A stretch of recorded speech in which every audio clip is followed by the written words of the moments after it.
I believe that 99% of social success is what happens in between the interactions. It has very little to do with the interaction itself. Okay? I mean, come on. Like shut the fuck up. Like, you really believe that you're gonna sit there like a fucking dumbass, and then right when you go to talk to someone like this puppet, like a marionette, you're gonna go, whoop, like that, like you're just like, you're gonna go, whoop, and then suddenly you're gonna start interacting with people and you're gonna be the man? Come on. You know, right? No, what it is it's how you are and who you are in between the interactions, and then you just turn 45 degrees to the left and keep being yourself. Right? If I'm joking around with Sid and we're laughing our asses off, we don't need to open. What is an opener? I don't open. I haven't opened in a decade. I don't do opens. I just exist. Right? If you're joking with your friends and then you have this radius of energy emanating out of you, and then you turn 45 degrees to the right or left, and then you just throw that same energy out, or frankly, they're already looking at you when you're joking. So, sometimes you're alone, but say you're with your friends, you got a good vibe. And even alone, you got great vibes. They feel that too. People are vibe sensitive.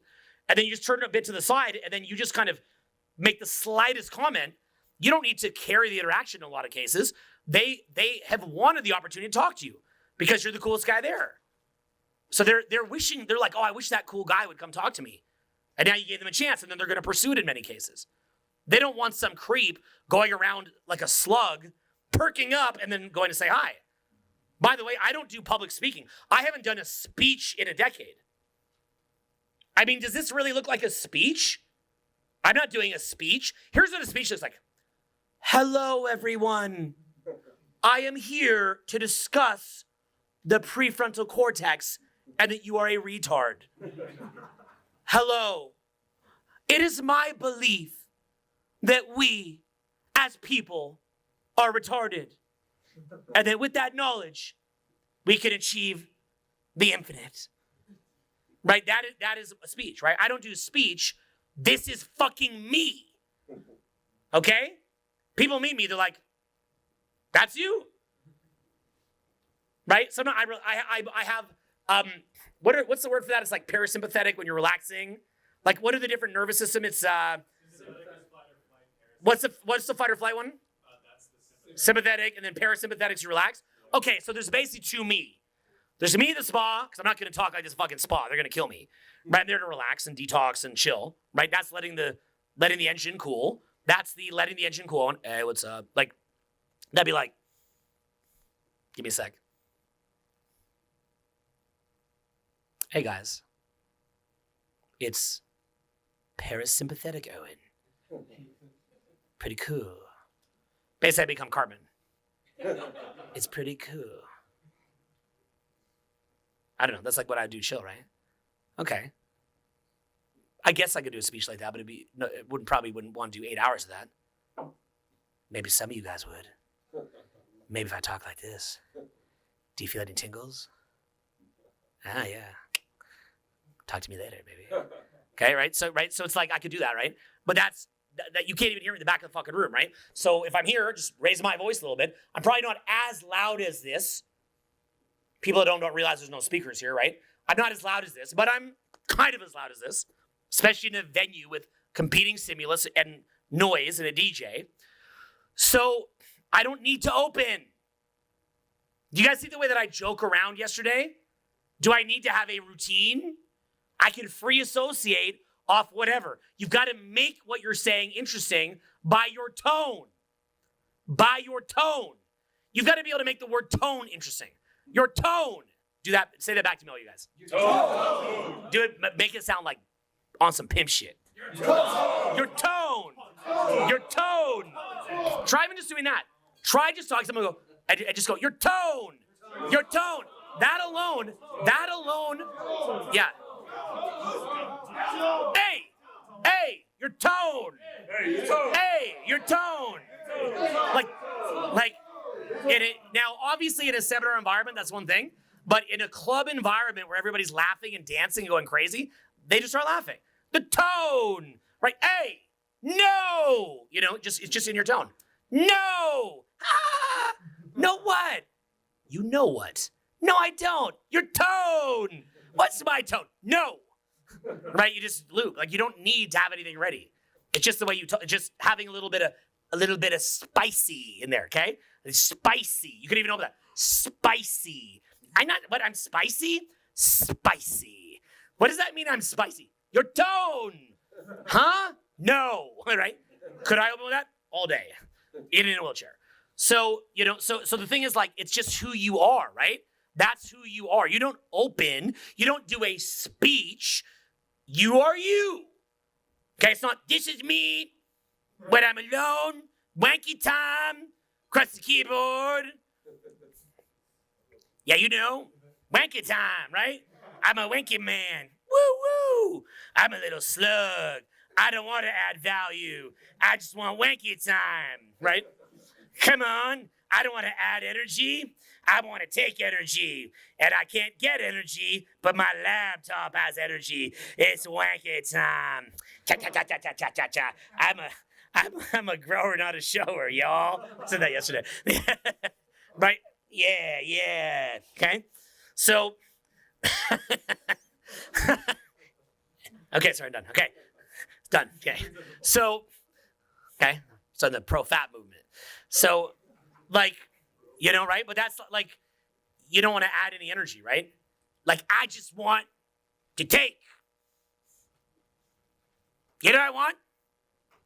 Wanky time.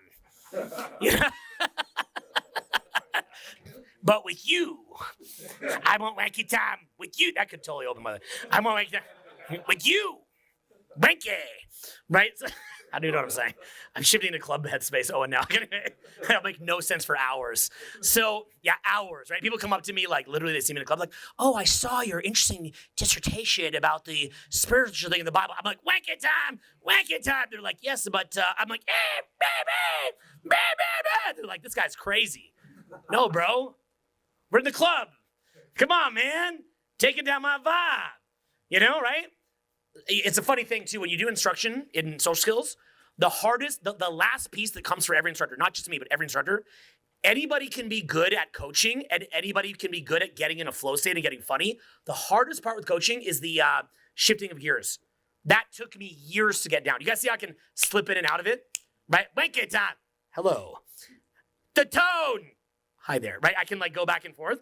That was the hardest part because what used to happen when I would do trainings was the students were like, I want my feedback, which you should get your feedback, but it's just frustrating for me, so I'm trying to get in flow. And then I'm like, could I get in flow, man? And they're like, I need my feedback. And I'm like, okay, well, look, you're doing this. You're doing this.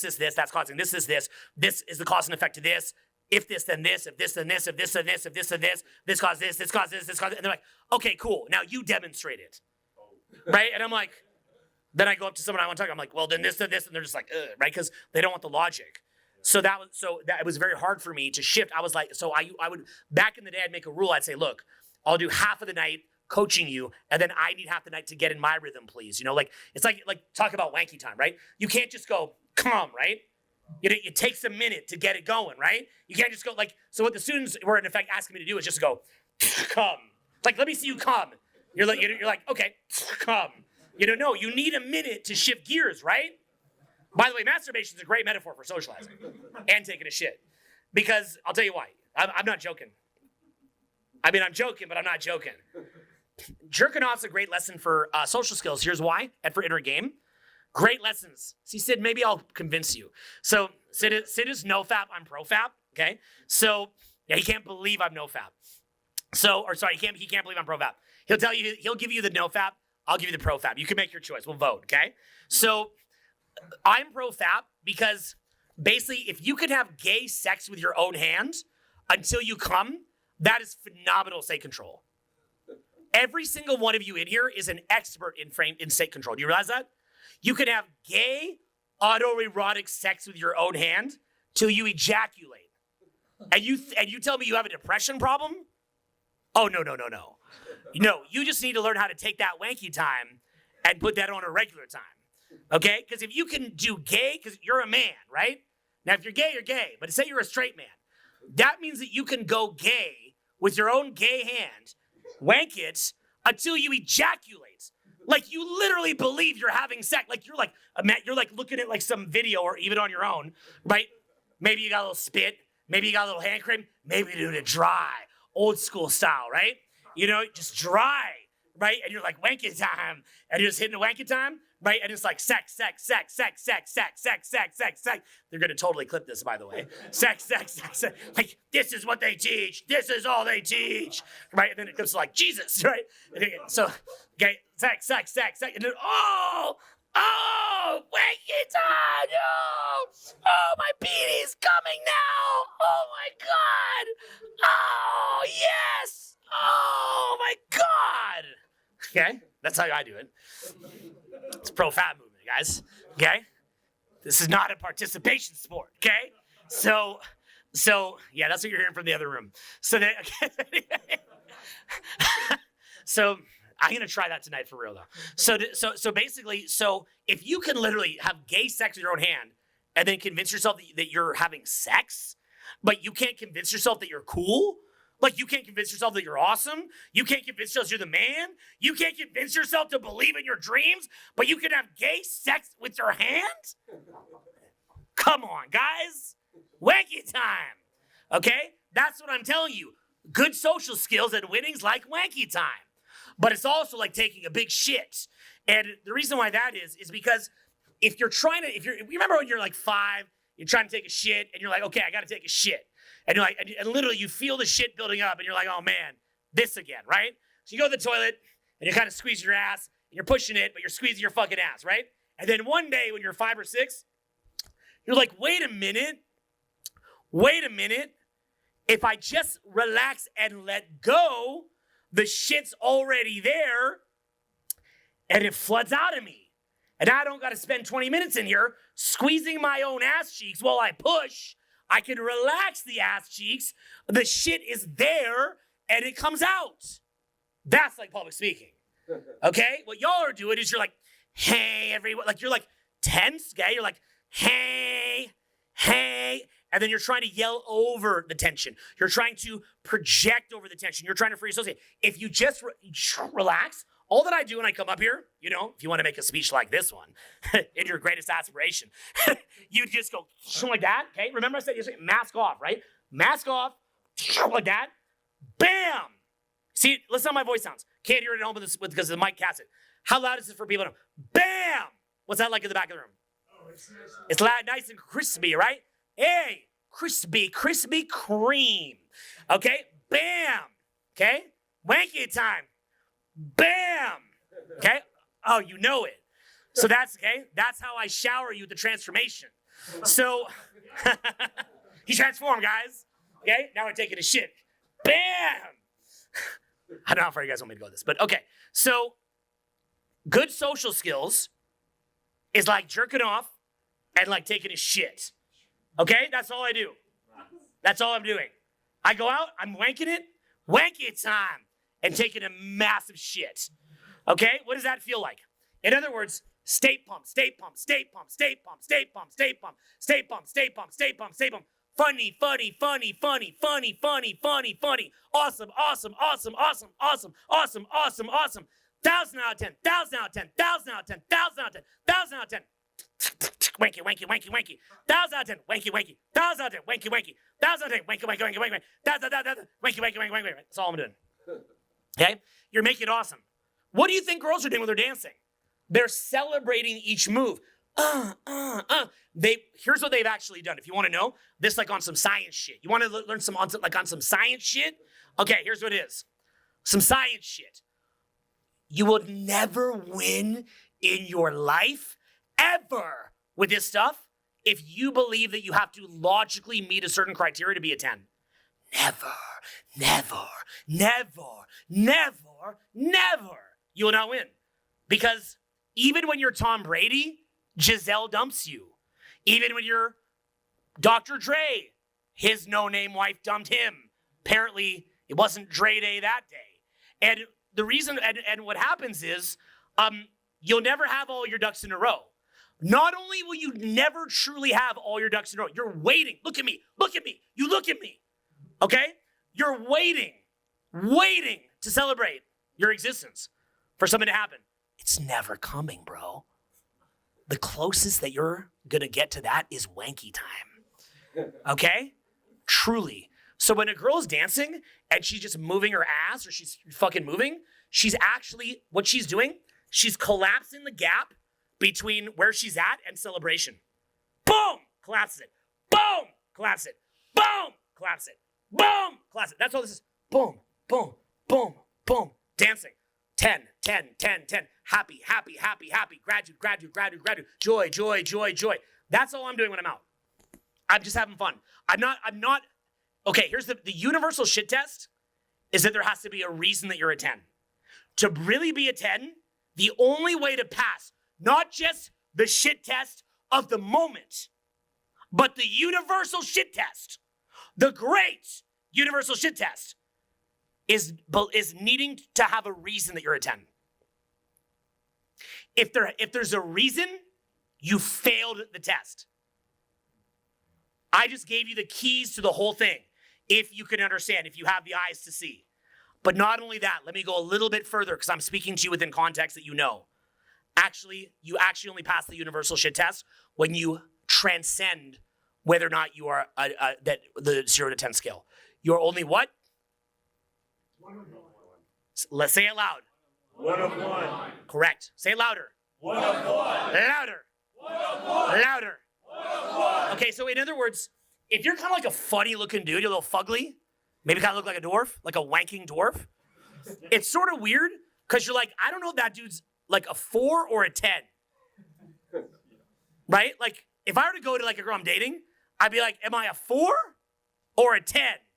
And even my own girlfriend would be like, man, you're confused the fuck out of me. Right? Because it's like, I'm a 4, but I act like this belligerent 10. You see what I've done here? But I'm not even a 4. I'm really not I'm not a 4, I'm not a 5, I'm not a 6, I'm not a 7, I'm not 8, I'm not a 9, I'm not a 10. I'm 1 of 1. I'm fucking me. You're not a fucking 0, 1, 2, 3, 4, 5, 6, 7, 8, 9, 10. You're fucking you. You're fucking you. You're fucking you. Okay? You are fucking you. You understand? Okay? And you got to understand, I am so fucking sick on this shit. Like, you come watch, okay? Come out with me and fucking watch me work. Your mind will be fucking blown, okay? I'm a fucking Gandalf the fucking wizard out there, okay? Put me in okay, I used to talk shit like I'm so unstoppable. You put me in a wheelchair and I can still do it. I got in the wheelchair, I still got it. In a fucking wheelchair at 44, bald, autistic, fat man with man boobs, back hair, and a fucking wheelchair, motherfucker. And I'm outperforming all those fucking Giga Chats. Every night the Giga Chat's like, there's that wheelchair motherfucker coming, okay? And it's like a metaphorical flamethrower. Like this, okay? Just like me, public speaking now, public speaking is my 3rd highest skill set, okay? My field skill set's my highest. You think I'm good in here? You come out, okay? You come watch. It is unbelievable. And I'm showing you how I'm doing it right here. Right now, I'm showing you. I'm giving it to you. You have to be 1 of 1. As soon as you put a reason on why you're the shit, you fucking failed. You fucking failed. Because as soon as you, this is very abstract. You must have the eyes to see. You must have the eyes to see. You must have the ears to listen. If you have a reason that you're the shit, you'll never fully be the shit because the logical mind is engaged. You'll never fully, by the law of state transference, you'll never transfer that you're the shit because you're always questioning yourself. So someone who's just like, I'm the shit for no reason at all, the reason that I'm the shit, here's why, okay? Follow. Have the eyes to see. Have the eyes to see. Have the eyes to see. You recognize the truth where others could not. You saw the truth where others were incapable of seeing the truth. One of the greatest shit tests that's out there is gullibility. Have the eyes to see. The greatest shit test is gullibility. Why are they shit testing you guys? Why are they shit testing you? Why? What's the vibe of a shit test? You ain't shit, right? You ain't shit, motherfucker. That's the vibe of a shit test. They're supposed to do that, by the way. You want them to do that. Okay? If the whole essence of a shit test is you ain't shit, they're testing to see if you are gullible. Because an intelligent man knows that's just a shit test. It's not to be taken personally. It's not real. Whether the vibe, they're not going to say the word you ain't shit, although they could, I guess. But they have they have litanies of shit tests, right? And the essence being that you ain't shit. The mere fact that you know it's a shit test means that you're out of your head, and it means that you're a high IQ. You're not gullible. So you're seeing under the surface of the surface layer of reality, and you're seeing the meta level reality.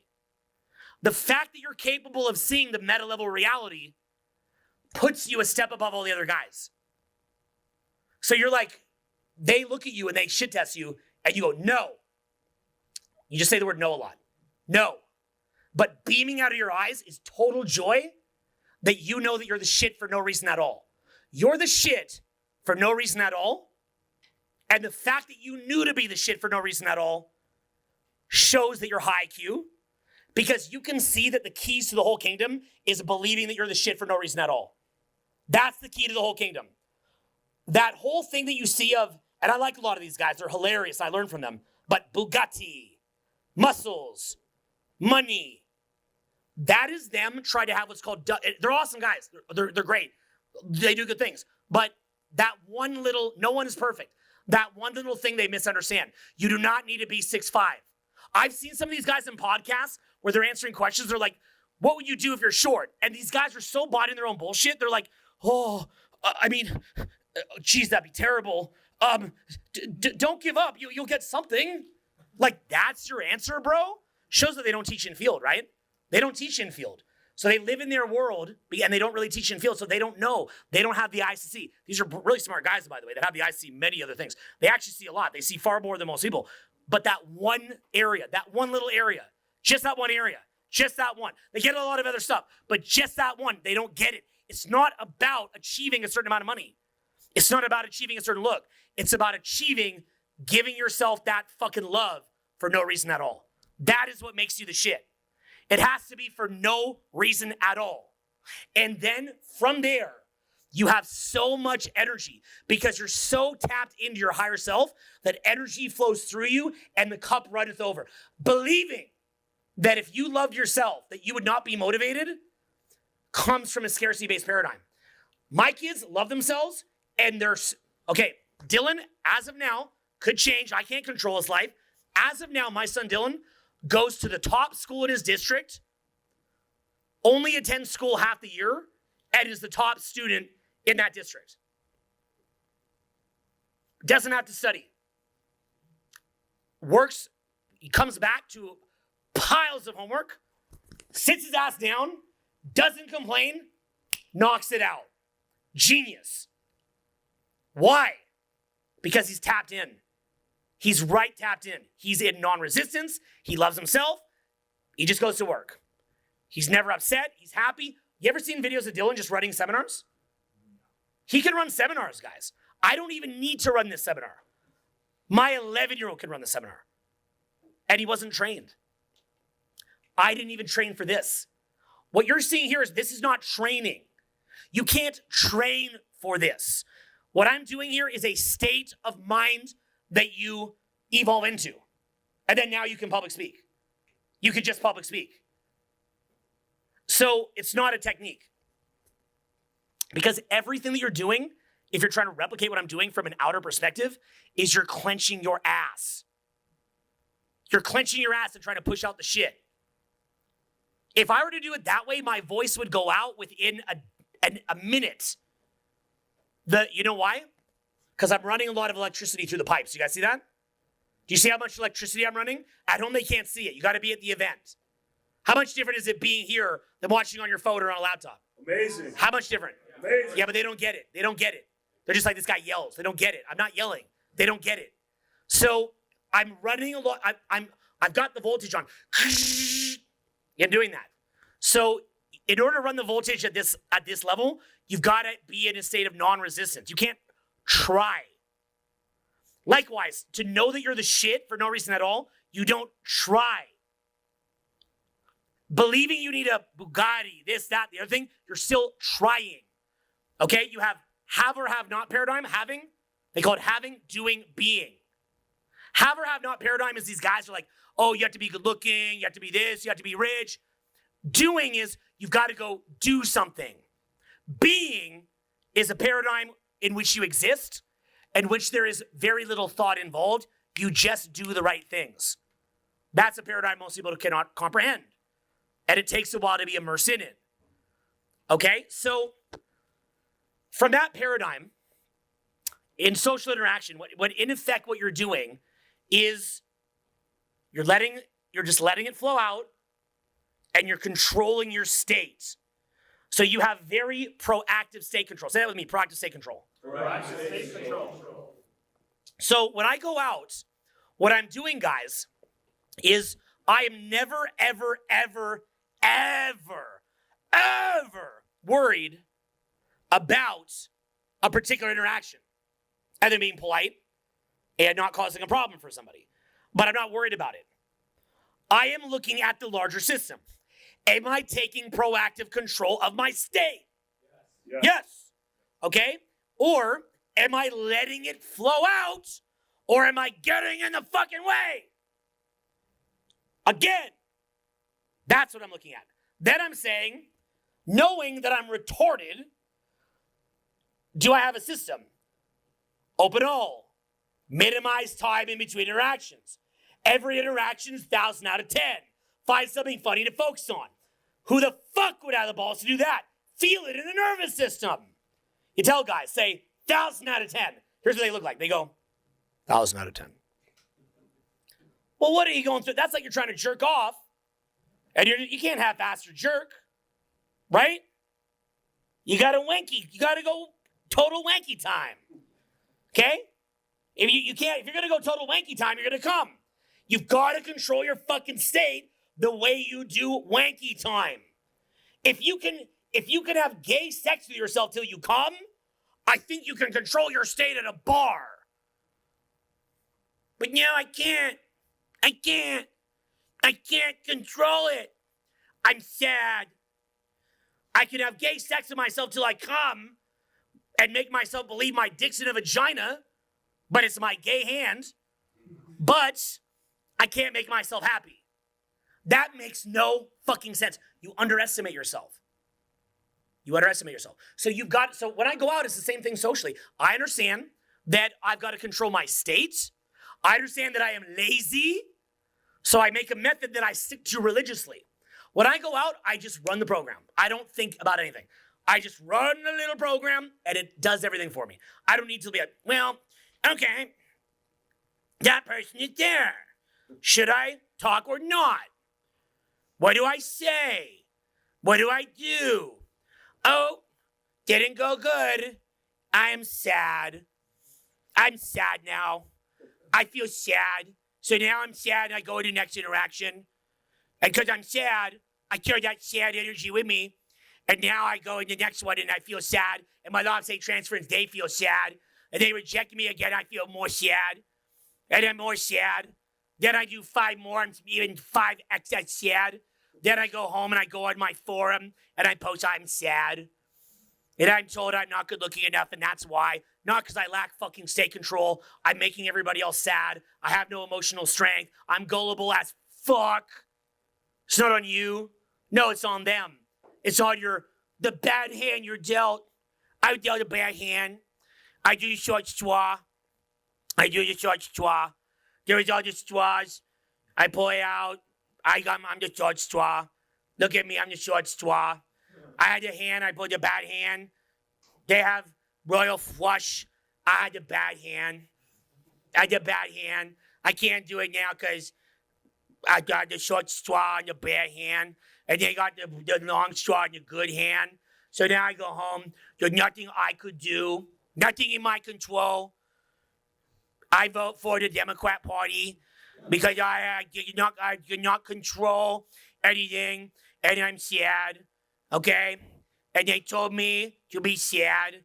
I'm sad, and it's not my fault. The system is making me sad, and the short straw make me sad, and the bad hand make me sad, and now I'll collectivize with the other sad people and burn down the country, so I don't have to be sad, okay?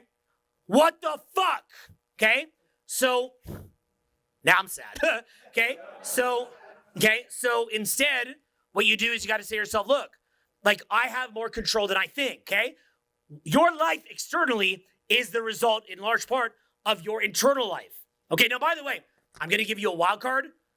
My personal opinion is when you go to the highest vibration, they come and they kill you, and you transcend the next fucking dimension. You get to leave here. So actually, at the top level, you just die. That's my personal opinion. But y'all don't need to worry about that for now, okay? So on the way there, it's going to be pretty awesome, okay? So, yeah, I mean, if nobody killed me, I'd be sad, okay? Oh, I mean, you know you're winning when you got assassinated, right? All the big G's got assassinated, right? Because those little shit sad motherfuckers will go fucking kill you. I'm sad. I have the sad vibes in me. I see a happy vibes. I didn't have to die. Okay? They come, they kill you. Yeah, you guys will see me someday with my head shot off. I don't have videos of this. And he's like talking about it. He got his head shot off. You'll see the blood everywhere. Damn, that guy's dead. I'm not dead. I'm fucking Obi-Wan, bitch. Okay? You only come back stronger than before. Okay? How can I be omnipresent for my children in a body? So I'm not afraid of that. But on the way there, it's going to be a great ride. Okay? And because you're learning how to have control from the inside. Okay, please don't kill me, by the way. But, okay, I'm trying to help you, Owen, okay? No, but I'm also not, I don't live in fear of it either, okay? Look, what I'm saying might sound a little crazy. You ever been walking down the street on a great day, a homeless person goes by and they start screaming at you because you're happy?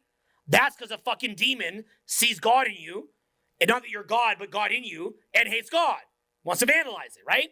So that's a broad statement, but just use your brain when you see it. They hate happy people. So that's okay. That's just life. That's the dimension we're in. Life doesn't end here. This is not it, guys. So don't worry about your body as much. Worry about your soul. But you're also in a body now. So you worry about your body too. Okay? We're here because you know why? Real mastery of the spiritual world also implies mastery of the physical world. You guys understand? It's not just, I'm sad, I sit here staring at the fucking wall, and I'm so spiritual. It's not that.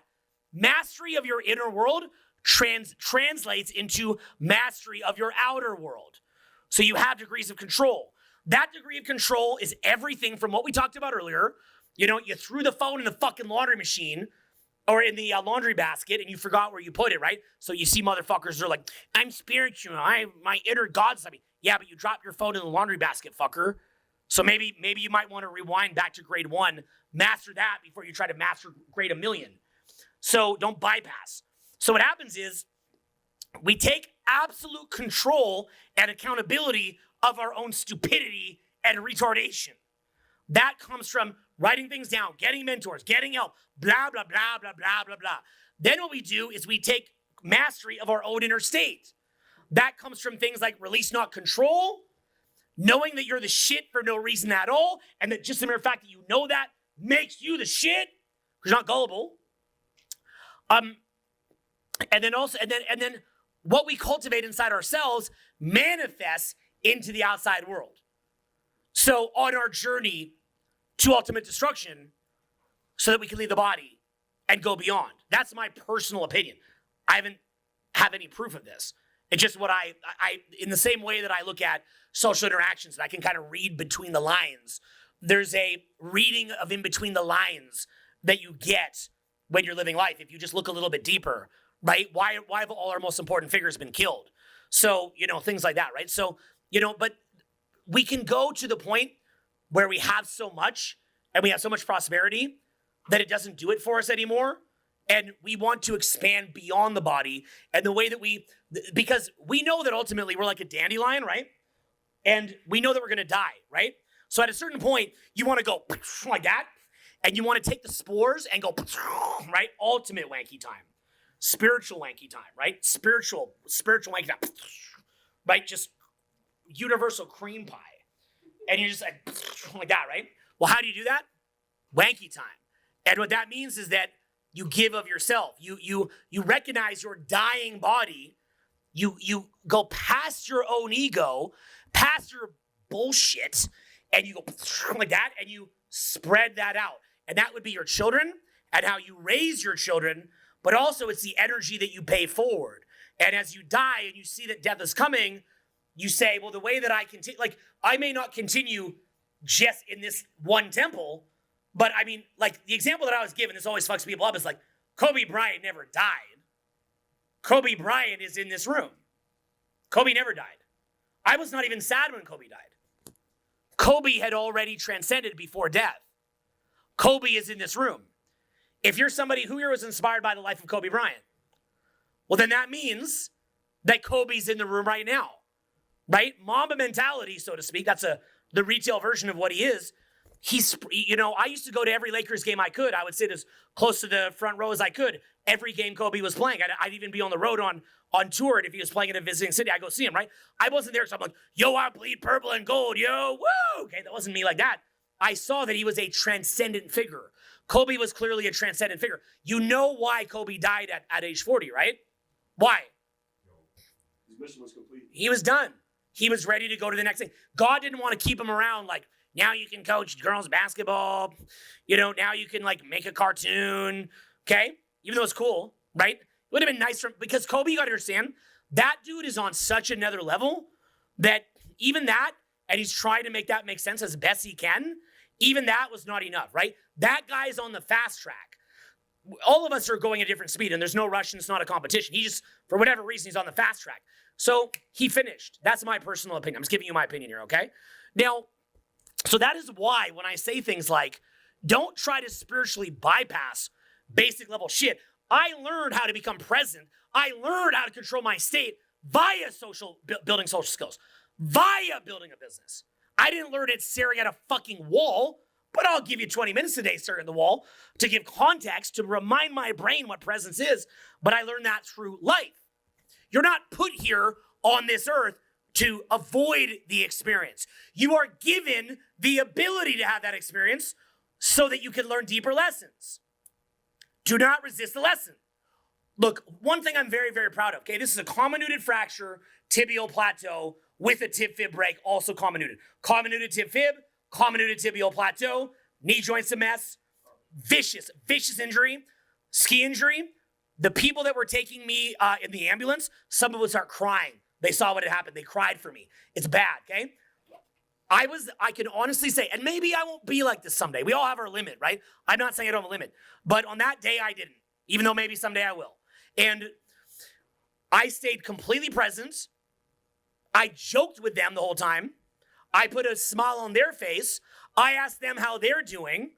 I asked them if they're okay, and kept that up a long time. It got so weird at the hospital that people, the doctors were freaking out. They're like, we never seen a patient like this. This is weird.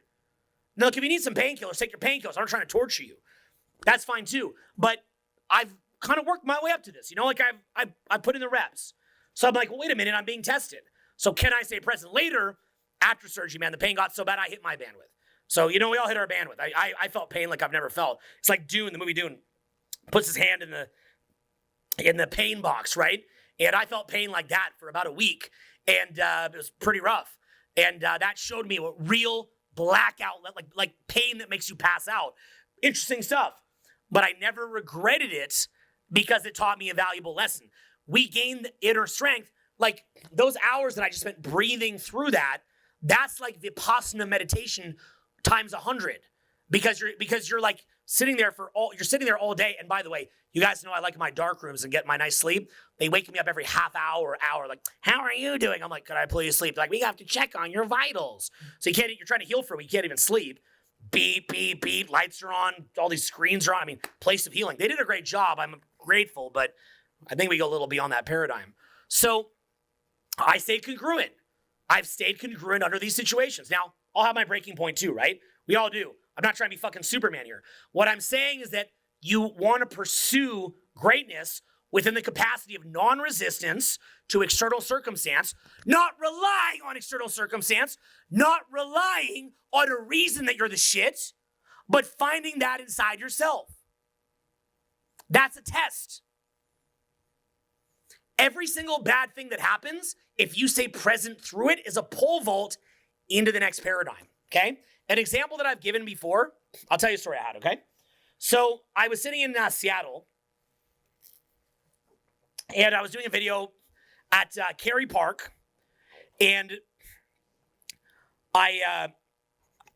was a good video, nothing weird or offensive in it, and these two people started screaming at me and giving me a hard time about it.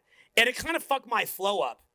And it was a beautiful day at Cary Park, front-facing fucking golden hour. If any of you guys shoot videos, you know how valuable that is, right?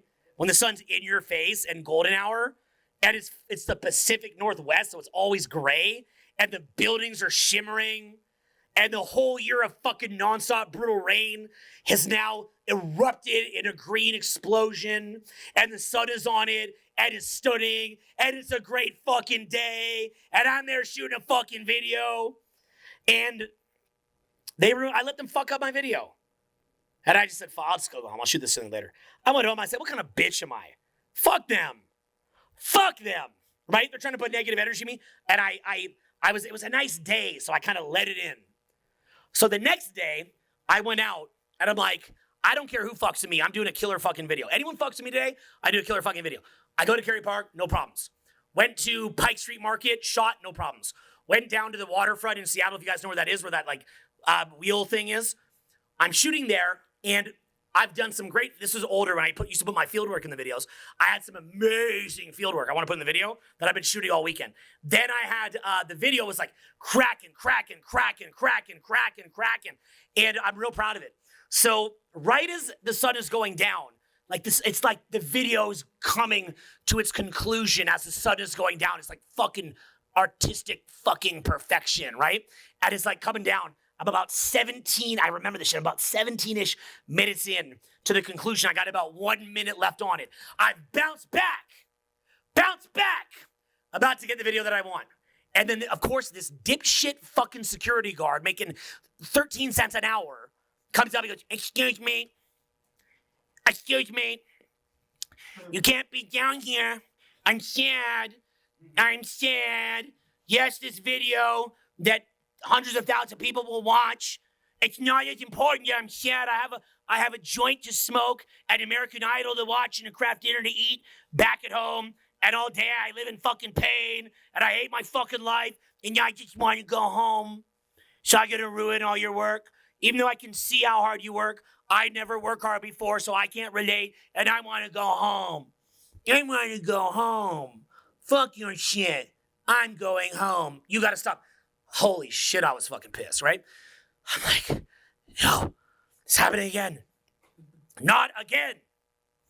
And I felt fucking pain body because I care, guys. I fucking care. This is my fucking legacy. I run the business often on thin ass margins so I can have good camera people and I can fly them around and pay my people well. And I go out every day to get these fucking epiphanies. I record in the fucking field and all this fucking shit to get this fucking video so that when I'm dead, this stupid ass thing will be sitting there so some little fucking wanker can watch it and cease his wanky time and actually have girl time, okay? And so I'm like doing this thing and this guy does it. I'm fucking twitching. I'm like, I look like a fucking demon at this point, okay? His like apathy demon's like, like jumped in me. I'm like, okay? And I'm like, not again. I will not do this again. Not again. I will not let some fucking derping dipshit ruin my legacy again, okay? Because LeBron James did this. Did you ever remember the fourth time he went against Golden State and J.R. Smith ran the ball backwards down the court when he almost single-handedly beat the Golden State Warriors? You remember? Well, go look it up, okay? And LeBron had fucking transcended. He had like 50 points or something. He literally was taking on Steph Curry, Draymond Green, Klay Thompson, Kevin Durant, single fucking handedly. LeBron bent reality. But then fucking J.R. Smith, the weed-smoking retard, fucking grabs the ball and goes the wrong way up the fucking court, okay? Like, and he's like, why? That's me in that moment. It's my little small guy version of that, okay? I ain't LeBron, but, you know, it's my moment. So it's like this person who just, you know, it's like when Christian Bale, and it's bad and he shouldn't do this, but he popped off on like the kind of, you know, the staff at his movie thing. You guys ever see that? There's like these audio recordings. Yeah, what's that? Good for you. Is that what he said? Yeah, because it's like, Just doing my job. He goes, oh, well, good for you. yeah, good for, you know why he does it? Because you've taken yourself, like, you're Christian Bale, regular guy, and you have spent 5-6 hours or months frothing yourself, talk about wanky time, frothing yourself into this fucking gear, frothing yourself into it. And then some dude who's spaced out of his fucking mind has to roll through and so that he can get home and smoke his weed, fucks it up.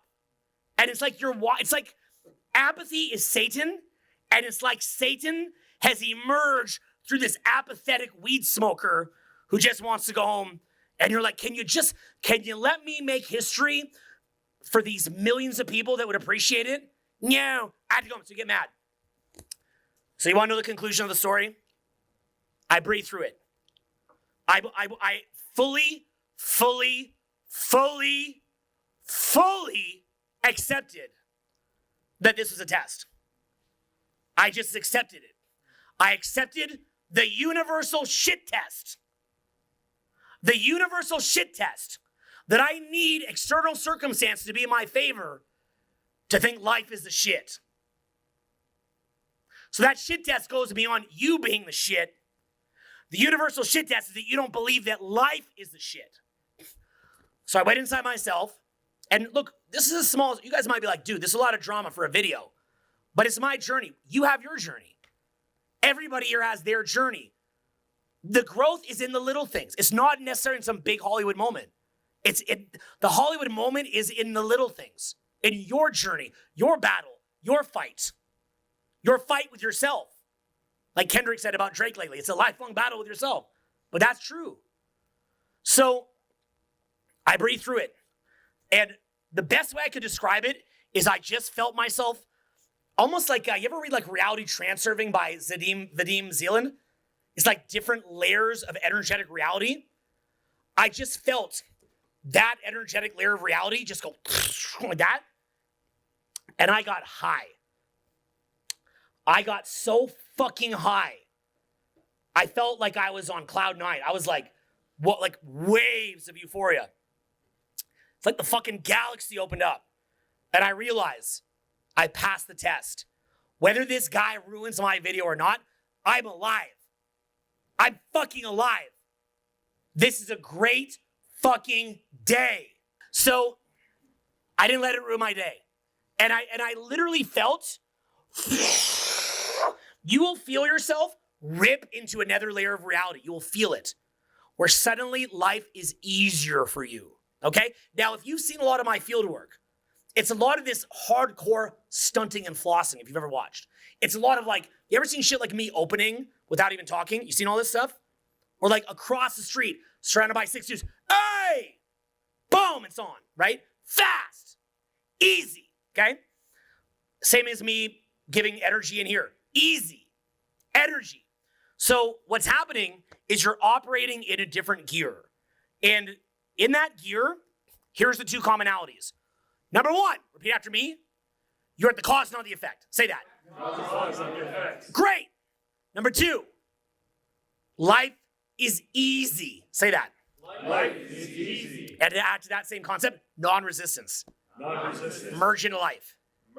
That's exactly what happens. You merge into the whole. And so at a low level, it is life is against me. I am at the effect. And there's a politician at every corner to tell you that you have no power and to tell you that you're the effect and to enable you.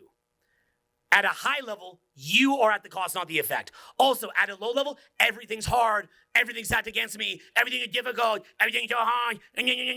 Right? No, that's not true. It's not true. You have the capacity to write things down.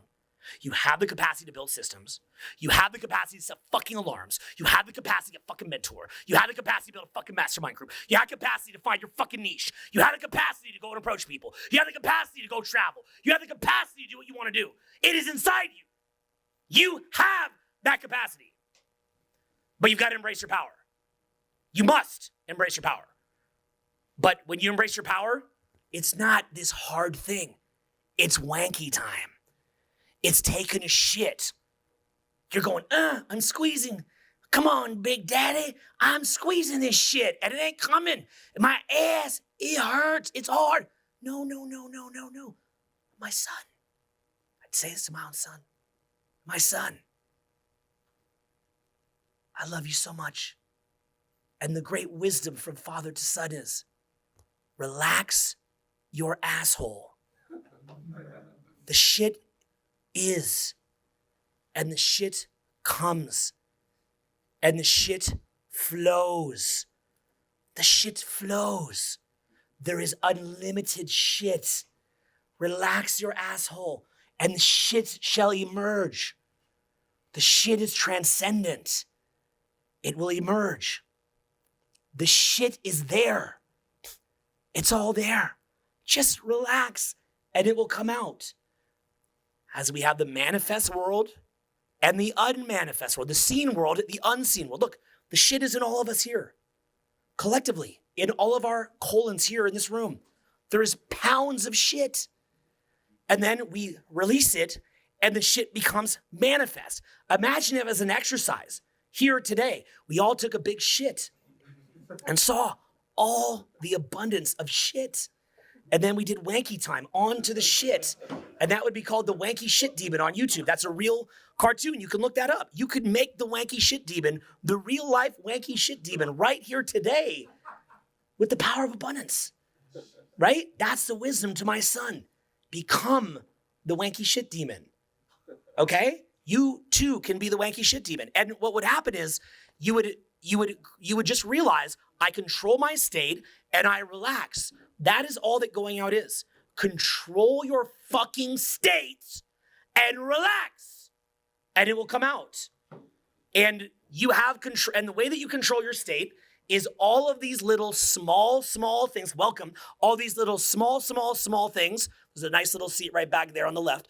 It's these little small things that you do, writing things down, having a little plan, pumping your own state, building out your systems, over time, learning to take control of what's inside yourself and realizing, okay, here's the best way to do. You ever had a friend or a girlfriend or a boyfriend where you began to elevate and it was like you couldn't reach them anymore? You ever had that experience? You couldn't reach them anymore. It was like, I love you and I want to be on this journey with you. But it's like, I could touch you physically, but I can't reach you energetically. We now exist in a separate energetic reality. And every word that I say to you will be misinterpreted in some weird fucked up light, resonant to the reality of energy that you live in. I cannot reach you. Only way I can reach you is to go into your pain. Yes, I'm at the effect. Yes, life hurts. Yes, you don't have control. Oh, yeah. Oh, it's so real. You're so real. I love it when you're so real. You know what's funny? I can make a video that you're in control of your life and people go, oh, that's like some woo-woo bullshit. But if I do a video about how much life sucks, all the comments will be under it. It's so real. It's so real. Fuck, you're real. You're not fucking real. You are the opposite of real. Life is easy. Life is happy. You are at the cause, not the effect. That is the reality. That is the underlying meta-reality that you have hidden from. Like a drug addict. That's not real. That is the deception. That is the inversion of real. What is Satan? The inversion of God. What is negativity being real? That is actually the inversion of reality. So you go to someone and say, yo, you can be happy. And what happens is they think you're being fake with them. That's fake. But you go, yeah, life's tough. Oh, it's so vulnerable. Fuck your vulnerable bullshit. Fuck you. You're not being vulnerable. You've got the devil's dick in your mouth. That's not you vulnerable. If I start smashing my head on the wall, that doesn't make me vulnerable. That makes me fucking stupid. Why does that make me stupid? Because your life is short. Enjoy it. You get this brief reality, and then you're on to the next reality. And what you cultivate in this reality will dictate what is within the next reality, is my opinion. You might want to take that a little more seriously, by the way. You might want to be a little bit more serious about that. So you can't reach that person because they're in a different energetic vortex. Knowing that, then what you might want to do is ask yourself what energetic vortex you're in. So I can teach you at different levels, okay? I can teach you when you're in a low vibe. I'll show you one way to do it. That is the way that kind of enables you to stay in that weird vibe. But you got a solution anyway, right? Like old school routines. You can still be this weird creeper, but by the power of the routine, you can hide that. And then someone will go home with you and enable you to still keep being a creep. And people will go, it's so real. That's the real method. And then the purveyors of that will say, and by the way, I was the main guy that came up with that. So these are people that copy my old stuff. Look up my stuff from 2005. They're just literally reading my stuff, copying it, and they go, I like the old stuff. That was real. You know, it's about systems, predictable systems. Yeah, but a system doesn't have to be a line that you say. A system, that's entry level. A system can be control over your own emotions and control over your own paradigm and control over the way that you live your life in general. That's your system, not stay a fucking golem. Ugh, the precious, right? And then like ways to get the precious. So these are systems that you can build, okay? So what I'm trying to demonstrate to you guys is there's a journey from retard to full retard. So as Robert Downey Jr. said, always go full retard. And what that means, okay, so if you look at the way that I'm speaking here, do you see how I'm using satire, jokes? Do you see how I'm also specifically saying things that are a little bit weird so that you can't just be mentally lazy, but you're forced to lean into what it is that I'm saying and to decode it a little bit? Because a lot of those higher level paradigms, if you just say it, cannot be absorbed, right? I'm not Jesus, but why did Jesus put parables in the Bible? Because if you say a lamp cannot be hidden under a bowl, that's different than going, your environment needs to look like this, okay? And so you need that it's too high value to be processed without some investment and without leading into it, okay? So I'm trying to communicate with you guys in a way where I'm trying to throw you off a touch. I'm just trying to throw you off a touch to invite you to lean into what it is that's being said, okay? I'm actually an academic who went to Queen's University. I can write shit out like, oh, like it's this. I can do that for you if you want to. But sometimes we have to climb to the top of the mountain to be ready to receive the epiphany, okay? So there's something that will teach you, like for example, in Kabbalah, to prepare the vessel to receive, you have to give. You have to lean into something and invest into it before you can receive it, right? Like for example, if you knew that there was this ultimate wisdom at the top of a mountain and you spent a month climbing a mountain, there's a guy in a beard at the top of the mountain and he's like, and you're like, what is the secret to life? And he said like, I'll give you a couple later, like some bullshit. He'd be like, reality is. And like, if you just hear that on a fucking Instagram reel, you're like, okay, reality is, right? Next, swipe, okay? It's like candy, right? It's like wanky, real wanky time, right? Mental self-help wanky time. But if you climb a mountain and then some old dude's like, reality is, and then you've been waiting for, and you're so invested into it that you're seeking the truth of that statement, and then suddenly you realize that all is God and your connection to the whole, and your mind is just, it's like the fabric, like from that one sentence, the fabric around just goes, and you're like, like you're like a fucking space odyssey or some shit. You're, whoa, right? Like I'm the siege epiphany. You don't need to do psychedelics for an epiphany. You just have to invest. What's the biggest problem with psychedelics? Shortcut, right? Although they can put you through a little bit of hell on it, and that's couldn't create investment. So it depends, but I'm not with it. So you can have that experience, okay? You can have that experience, but you do have to invest into it. You have to, on some level, you have to invest into your own epiphany. You have to invest into your own growth. So that's where things like, I'm kind of retarded, write things down, build a system, build my life, look for the next paradigm, go through hell, go through problems, build it up. That, now you've given enough that you can even have the paradigm shift. So you have to give in order to be receptive to the paradigm shift, right? Now, by the way, in mystery schools and wisdom schools, I mean, if we go right now and we say, look at, like, say the Kabbalion, right? Just a simple example. Altar of the truth, upon which was kept the light, the perpetual lamp of wisdom. These men devoted their lives to the labour of love, which the poet has so well stated in his line. Oh, let not the flame die out. Cherished age after age in its dark cavern, in its holy temples cherished, fed by pure ministers of love, let not the flame die out. These men have never sought popular approval, nor numbers of followers. They are indifferent to these things, for they know how few there are in each generation who are ready for the truth, or who would recognize it if it were presented to them. They reserve the strong meat for men, while others furnish the milk for babes. They reserve their pearls of wisdom for the few elect who recognize their value and who wear them in their crowns, instead of casting them before the materialistic vulgar swine who would trample them in the mud and mix them with their disgusting mental food. But still these men have never forgotten or overlooked the original teachings of Hermes regarding the passing on of the words of truth to those ready to receive it, which teaching is stated in the Kabbalion as follows. Where fall the footsteps of the Master, the ears of those ready for his teaching open wide. And again, when the ears of the student are ready to hear, then cometh the lips to fill them with wisdom. But their customary attitude has always been strictly in accordance with the other Hermetic aphorism, also in the Kabbalion. The lips of wisdom are closed, except to the ears of understanding. There are those who have criticized this attitude of the Hermetists, and who have claimed that they did not manifest the proper spirit in their policy of seclusion and reticence.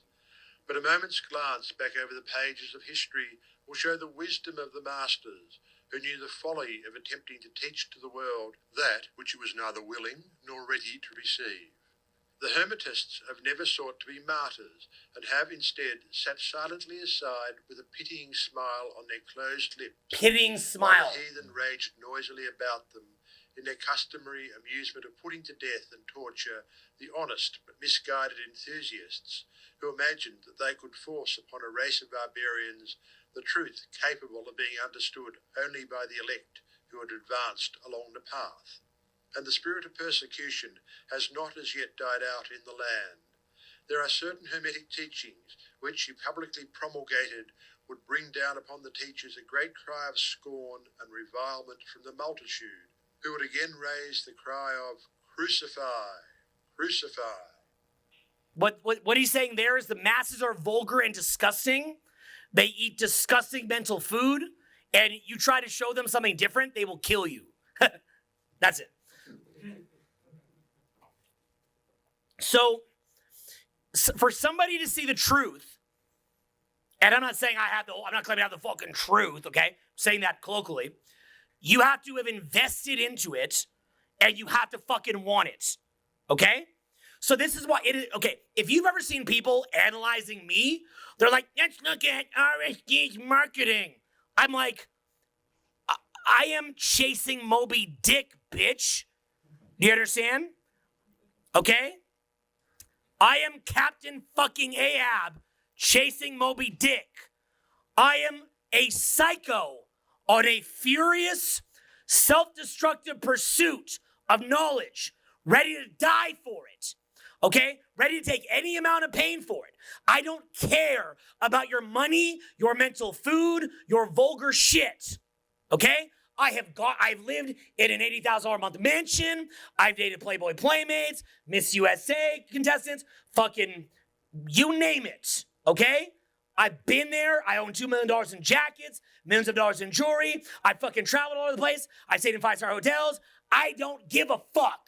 Do you understand? It's for you, most of you that haven't achieved that stuff is awesome, and you're not going to skip that. So I am not declining that for you. For my son Tristan, who is 5, he likes skibbity toilet. Skibbity toilet, okay? Okay, he shouldn't skip that. If you never stayed in your first, $30,000 a night suite, then go do it. But once you've done it, at a certain point, you're like, I've done this. And then you say, I kind of feel the same here as there. This isn't what I thought it was. Who you had to become to get it was the payoff. You're having your first 5-some, and you go, what is enough? But who you had to become to get that is obviously the payoff. Okay? Now, there's a thing with the whole dating thing. I call it pit of promiscuity frame, right? Where they're like, there's strength in resisting having sex because you exerted discipline. These same motherfuckers wouldn't have the balls to do a single open. It's only disciplined if, when I met Justin Bieber at Voda Spa, I was with Tom from MySpace, and he knew Bieber, and Bieber's chatting us, and he's like, I'm ready to go celibate. That he gets credit for. You're motherfucking Bieber? Yes, that's discipline. Okay, if you're Frank the Chode, that's not discipline. Okay? You're afraid to say hi. Stop it, bro. Come on, bro. We all know. You know, I know, we all know. Come on. Go say hi, Frankie. Go say hi, Frankie the Chode. But, so while now, at age 44, that's probably not my best pursuit. I have other things that I wish to pursue. So I went in nature for 4 years. When I was young, lightly autistic, and couldn't say hi, that was a goal. That was really, really fucking scary and took everything I had. So who I had to become in order to achieve those things was cool. But then at a certain point, you know what you realize? The problem with this is it's like this. I don't want this. I don't want this. Back to work. Money. No money, no money. You go, wait a minute. I meant the fucking effect. I'm a bitch. So then you say to yourself, how do I stop? Wait a minute. I have to be at the cause of my state. So I've had more fun with a broken leg in a hospital controlling my state than I would living in an 80K a month mansion. Now people here, they go, that's not true. How could that be true? Of course it's true. Because it's the same thing I realized. I take Hawaiian vacations. I also lived there for a while. You go to a Hawaiian vacation, you go beach to beach to beach, hiking trail, sushi dinner. You're rushing around in your Uber or rental car in a state of somewhat stress, but you do like the beach. Then you go home and meditate and stare at the wall, and you go, wait a minute. I feel better staring at the wall because I'm taking proactive control of my state than I did being at the beach. Then what you do is you take that stability, and then what you do is you go visit the beaches, and it enhances your joy. But, as Eckhart Tolle would say, most people, the ocean depths is the 10%, and the waves is the 90%. You want to get to where the depth is the 90%, and the waves is just 10%. It's like a light level stimulus on the surface, but you have something deeper inside of you, okay? Well, what's the conclusion of that? Every dumb bitch goes, oh, what a great speech. They all do this. What a great speech, Owen. I learned that I don't need to approach and I don't need to make money because I can meditate. I swear these fuckers are looking for any excuse in the world not to say hi to a girl. Any excuse they have. Entire movements to not say hi to a girl. Entire movements where the only message is don't say hi to a girl. Could we just stop this flurry of useless activity and say hi? No! And they keep on moving and they'll never stop. And that's what the Kabbalion is saying, right? They want disgusting mental food, the vulgar, disgusting mental food. They want disgusting mental food. So it's vulgar, okay? Vulgar. They want disgusting mental food. Now, we started the speech in specifics. You're a retard and how to beat it. Then we've gone abstract. Let's rewind a little bit and get specific again. What does it look like to somebody who's at a higher paradigm when someone is in a lower paradigm? You remember in the Kabbalah, they said the pitying smile. It's a lot of this pitying smile where you just look at the world, you're like, what in the fuck? You know how you guys see a homeless person? Here's a question. Where is the person who feels that way about you? And even at the highest paradigm, where's that invisible supernatural entity that feels that way about you? You are a seed. You are a baby. I am a baby. I keep that full retard ethos. I don't think because I learned cold approach or made some cash in a niche market that I'm the man. I believe that I'm the man for no reason at all because I'm a soul.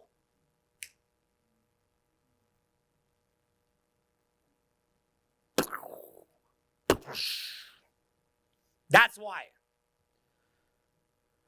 So I realize that I keep in full retard because I've got an infinite of time to learn. 75 years? No. Millions of years you're going to be learning. Millions. In my view. Millions. Millions. Billions and billions. But not even millions or billions, by the way. What is millions and billions towards how long you'll be learning, in my personal opinion? It's not even that. Not even that. Forge in the image of God. Forge in the image of your Creator. But do you acknowledge that? No, I'm an incel.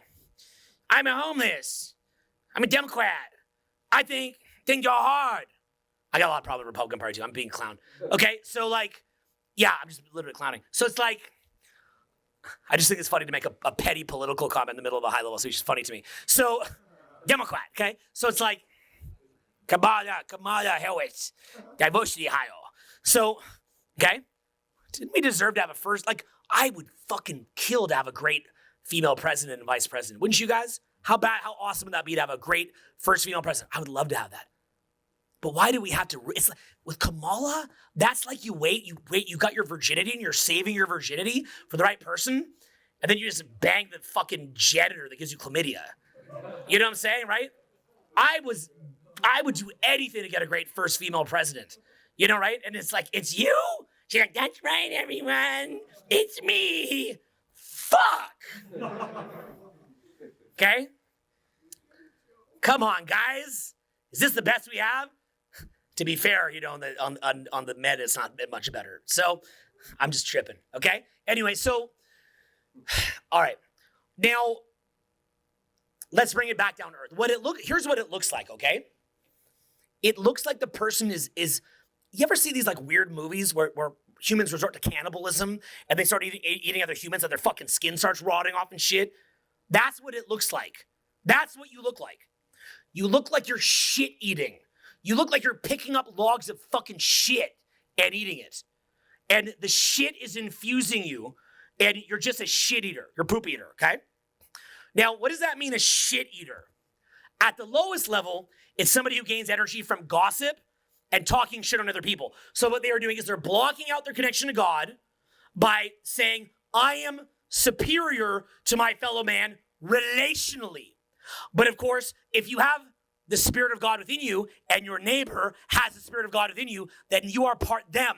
So by separating yourself from them, not a joke, like I'm saying Democrat Party as a joke, but you're doing it for real and you're looping on that, all that is doing is giving you a false dopamine spike instead of present energy. A false God. It's called idolatry. You're doing idolatry. A false God. I'm better than them. That's called a false God. That's called a wolf in sheep's clothing. You're worshiping a fake God. Apathy, fake God. Apathy is your God. Processed food, TikTok, dopamine spikes, a false God. It is a wolf in sheep's clothing. Read the Bible a little more deeply. Don't just go, oh, yeah. Okay, actually gotta fucking read it. Even if your parents like hit you when you're a kid and said, read the Bible, they gave you religious trauma. That's a real thing, by the way. Religious trauma is real. I don't care. I don't care that you got spanked.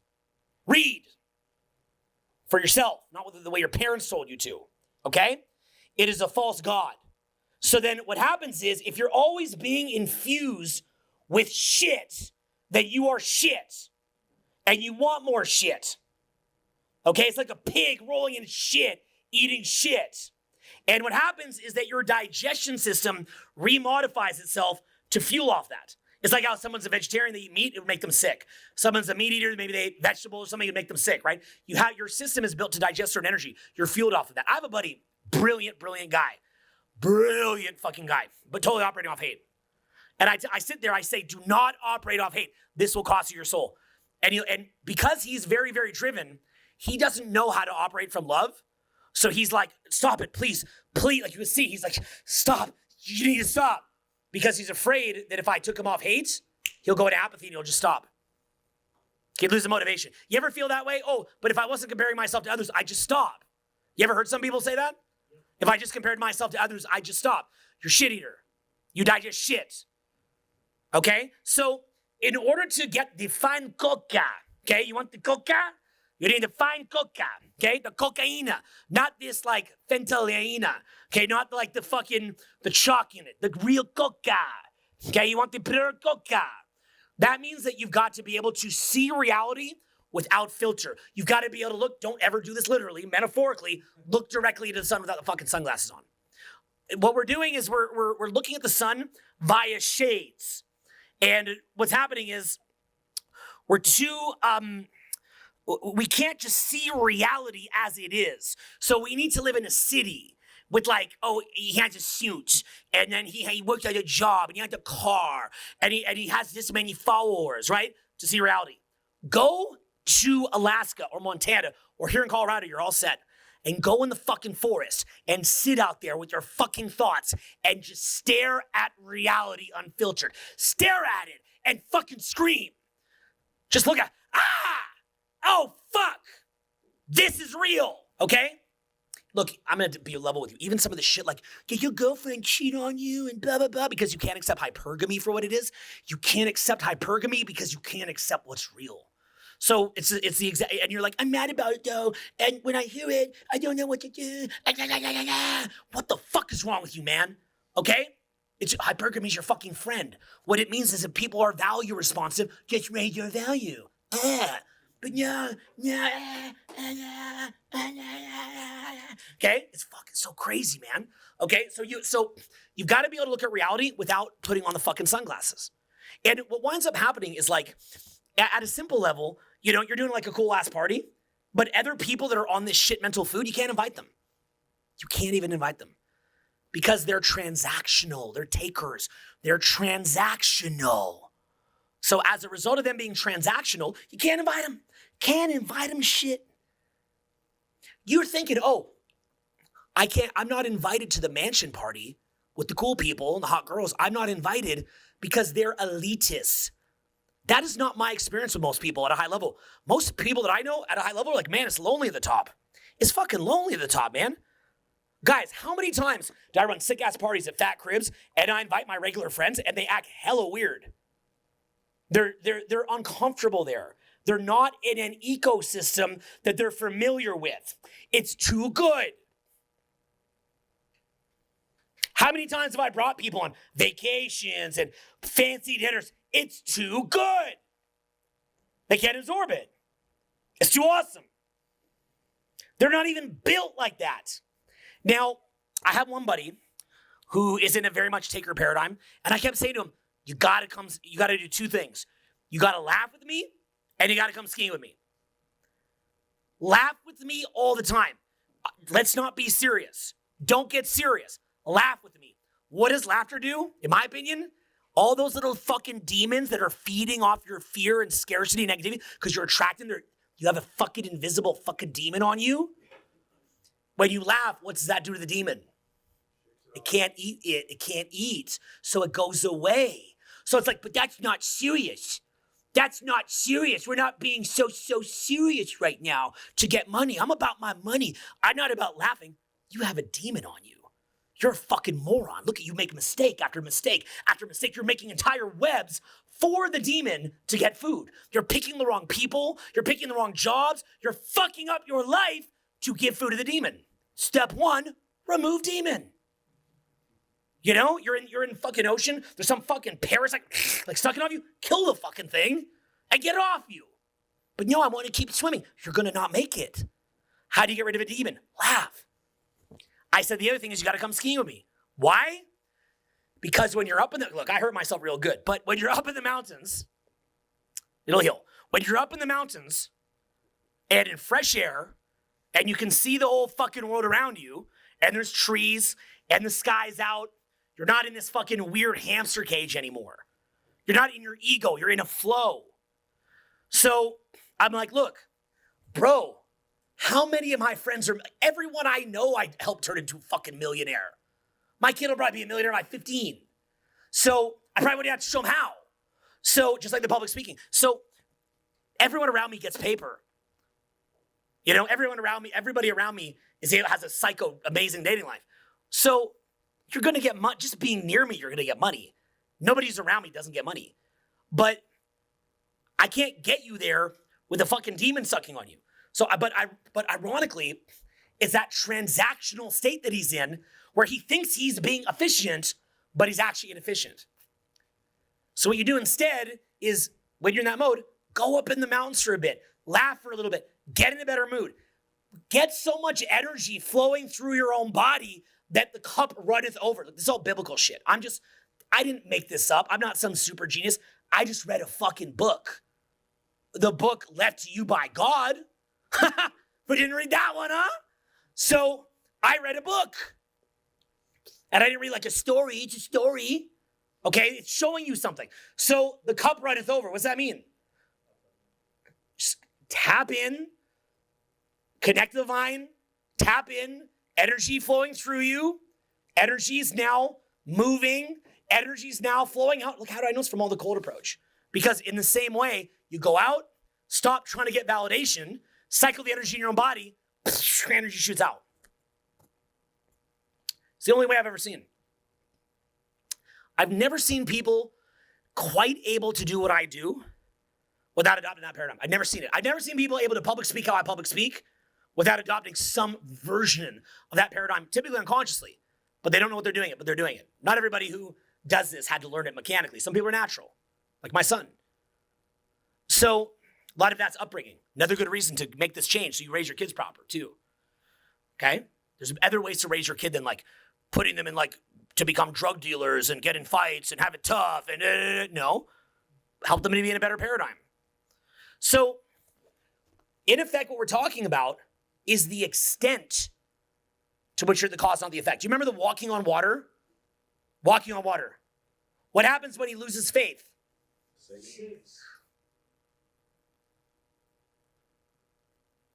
You will accomplish things that you cannot imagine, okay? You have to understand, this is just the beginning. We will accomplish things that you cannot imagine. You have potential, not untapped potential, that I see, that I believe in, but you may not even believe in yourself. The untapped potential that you have is so much deeper than you ever realized, but it's not even just about what you'll build. That's all great. That's fun. That's really fun. That's fun. That's cool, right? That's fun. Fun. But your potential is also who you'll become and the transmutation and the transformation and the alchemy that you're engaging in. You're an alchemist. You're engaging in alchemy every single day. But they've got you so fucking distracted and brainwashed. You're so fucking distracted. It's an entire distraction matrix called the Satanic Entertainment System. It's just a matrix of distraction. Drugs being the worst. Gambling, prostitution, the really low-level stuff, fighting. What is a fight? A denial of God. What is drugs? A denial of God. What is alcohol? A denial of God. What is scrolling social media compulsively? A denial of God. What is anger? A denial of God. What is all the shit that you never gave a fuck about? Ever. A denial of God. And the reason why that is because I got in a car accident once. I thought I was going to die. I got hit pretty hard. I've had my share of little bumps, right? I got hit pretty hard. I was 29. And I couldn't breathe. And I was bleeding. And I'm like, I'm twitching. I can't breathe. I'm covered in blood. Car's all fucked up. Everyone's driving by me like rubbernecking. Like, oh shit, that guy looks fucked up. Same week I had my first, I found out I had my first son pregnant, or I had a baby mom pregnant, firstborn son. A couple days later this happened. I was like, oh, I reproduced, I'm gonna die. That's crazy. I'd released the blueprint too, which I'd worked on for many years. I was like, oh, I released the blueprint, had a kid, I'm gonna die. I'm like, okay, cool. All right, let's go.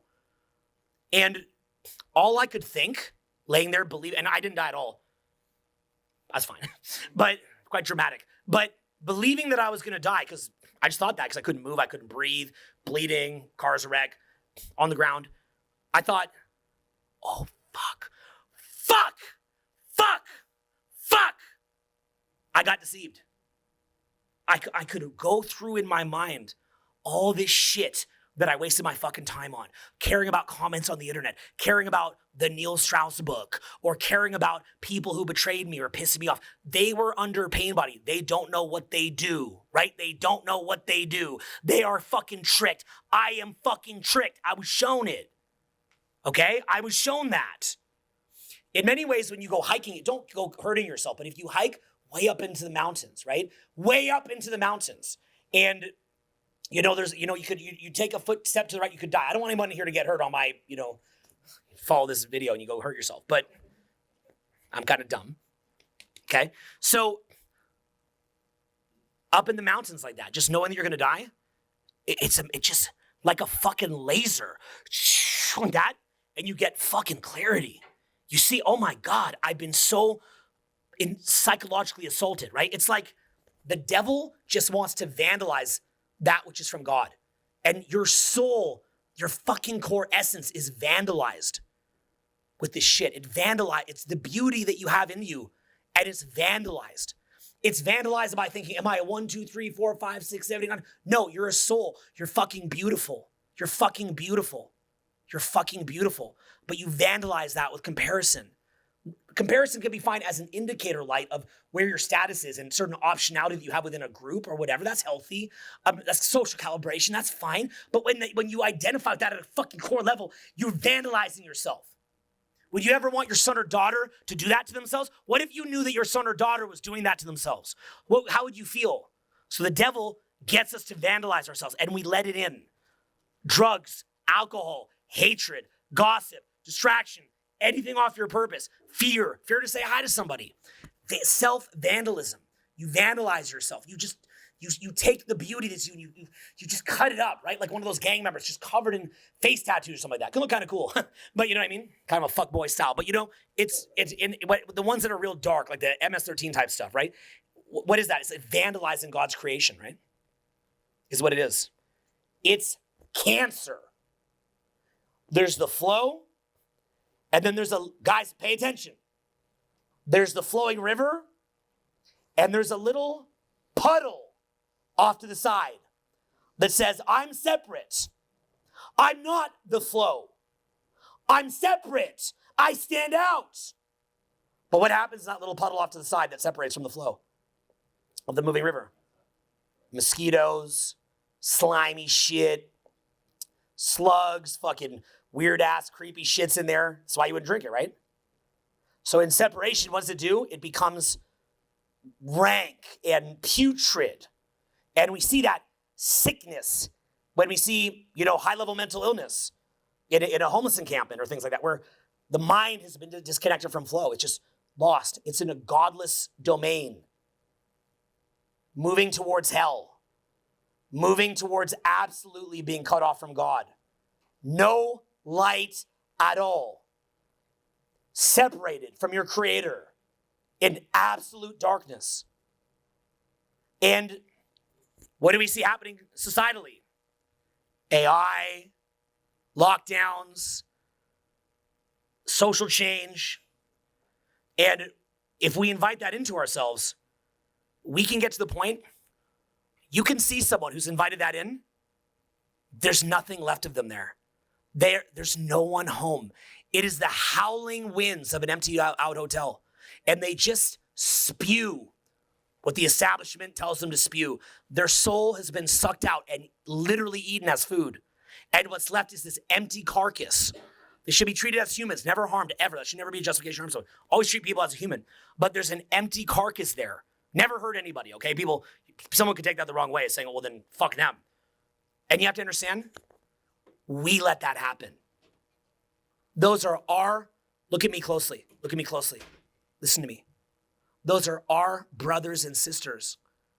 That's not the bad guys. That's not a different tribe. Do you understand? That's you. That is your tribe. That happened on your watch. Do you understand? That's on your watch.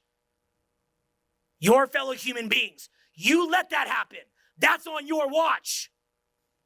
So when you sit there with this sickness vandalizing your fucking mind, what's happening is it vandalizes you, and now you're too disempowered to take leadership. Your leadership within the flock. Because you can't even figure out how to run a fucking business and make more than 50 grand a fucking year. So you can't even lead your damn self.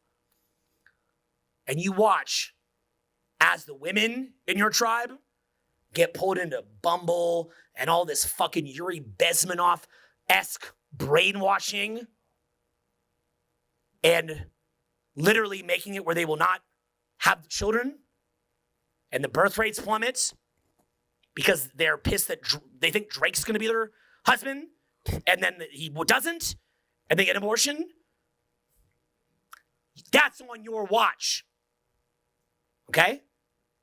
And your brothers, sick in the fucking head, indoctrinated, so utterly conditioned that it's an impenetrable wall, unable to have any input. No matter what you show them, they cannot perceive it. They are blind. Like the Kabbalion says, they don't have the eyes to see. They don't have the ears to hear. They cannot hear it. They have no discernment. They will not hear it. You poke on the right buttons, let me tell you something that you guys don't know. I'm going to tell you something you don't know. If I see somebody who's under that, this is important. I'm going to say something here that I've never said in a public video, okay? If you're like me and you kind of know how to poke around under the hood a little bit, you see some things that are really scary, okay? I've done a lot of funny social experiments, and this is funny but disturbing. It's hilarious and fucking scary. You ever seen that movie Kingsman, where they just press the button, everyone starts trying to fucking kill each other? You ever seen that? If you just say, because I know the indoctrination, okay? I know it. So I know what the indoctrination is. If you just pick 5 or 6 things in a row and you poke at the indoctrination, you will watch, you can generate this response predictably. You will watch someone who looks really, really nice. You ever seen in the Matrix, the Matrix agents, where it's like a regular person that turns into, Agent Smith? You'll watch a regular person, and they're like, hey, cool, that. And then you go, and they go, huh? And you go, and they go, huh? And then they go, like Matrix Smith. And they go, I want to, hey, you. Hey, you. So actually what it looks like, I'm trying to do an accurate impression. Hey, you. And like, it's funny. It's like hella funny, but it's actually highly disturbing. This is real. I hate you. I just want to.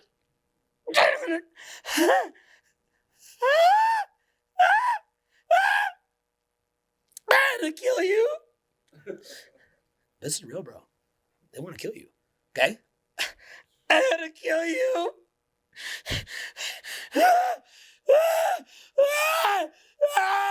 want to fucking kill you. I want to fucking kill you. Right? They're being hijacked. It's all a program in them. That's your brothers and sisters. That happened on your watch. While you were staring at your fucking computer, while you were looking at fucking TikTok, while you were smoking fucking weed, the whole world was taken from under your fucking feet. Your generation let it go. Your generation let it go. Everything people died for, you let it go. Do you understand? You let it go. You let that happen. Those aren't your enemies. That person that's programmed is not your enemy. That's your brothers and sisters. That's a shame on us. Do you understand that? Okay? That's like in the Bible, the prodigal son analogy, okay?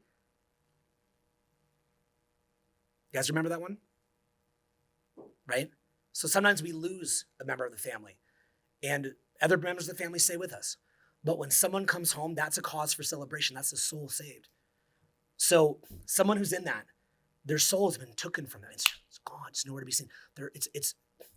It's a body walking around. Don't ever hurt anybody. Save them. Do you understand? God asked us to save them. We don't necessarily even know why. Okay? We don't know why that is. We don't know. I have a lot of little pet theories, but we don't ultimately know why. But I'll tell you this. If you were God Okay, speculate here. Just speculate. I don't know. Speculation. Just speculate. Use your brain. If you wanted to create a conscious being, would you make it a carbon copy of you? Would that be fun? If you were alone, imagine you're completely and utterly alone. You're the source of creation. Imagine you're the source of creation. Would you want to just make another light like you? If someone were to choose good, would it have any meaning if they didn't choose it themselves? So when we look at a communist society where you're forced to adopt certain values, that's robbing the person of the choice. You have to choose good if you want to be good. You have to choose that. It has no meaning if you don't choose it. You have to be given the opportunity to reject it and then choose it. You have to be given the opportunity to even get a benefit from rejecting it or a benefit from going sideways and even maybe pay a price to do the right thing. And you'll think to yourself, I'm tired. I'm so fucking tired. And you know what the system's doing to you? It's a boa constrictor. And it tightens over you. And it squeezes you of oxygen. And then what it does is it loosens and it tells you, I'll let you go. It's okay. Right? And you go, oh, okay. And you relax and then it goes, and it's very strong. Never underestimate how strong evil can be, okay? You'll think, oh, I can handle that. I'm ready for that. When it comes, it is so strong. It is an anvil on your head that you're not ready for, okay? It's like, the fucking Denver Nuggets last year winning the playoffs, okay? So it's like just a buzzsaw, right? Buzzes right through you. And don't underestimate it, guys. Don't underestimate its ability to deceive you, to influence you, and to create chaos and hell.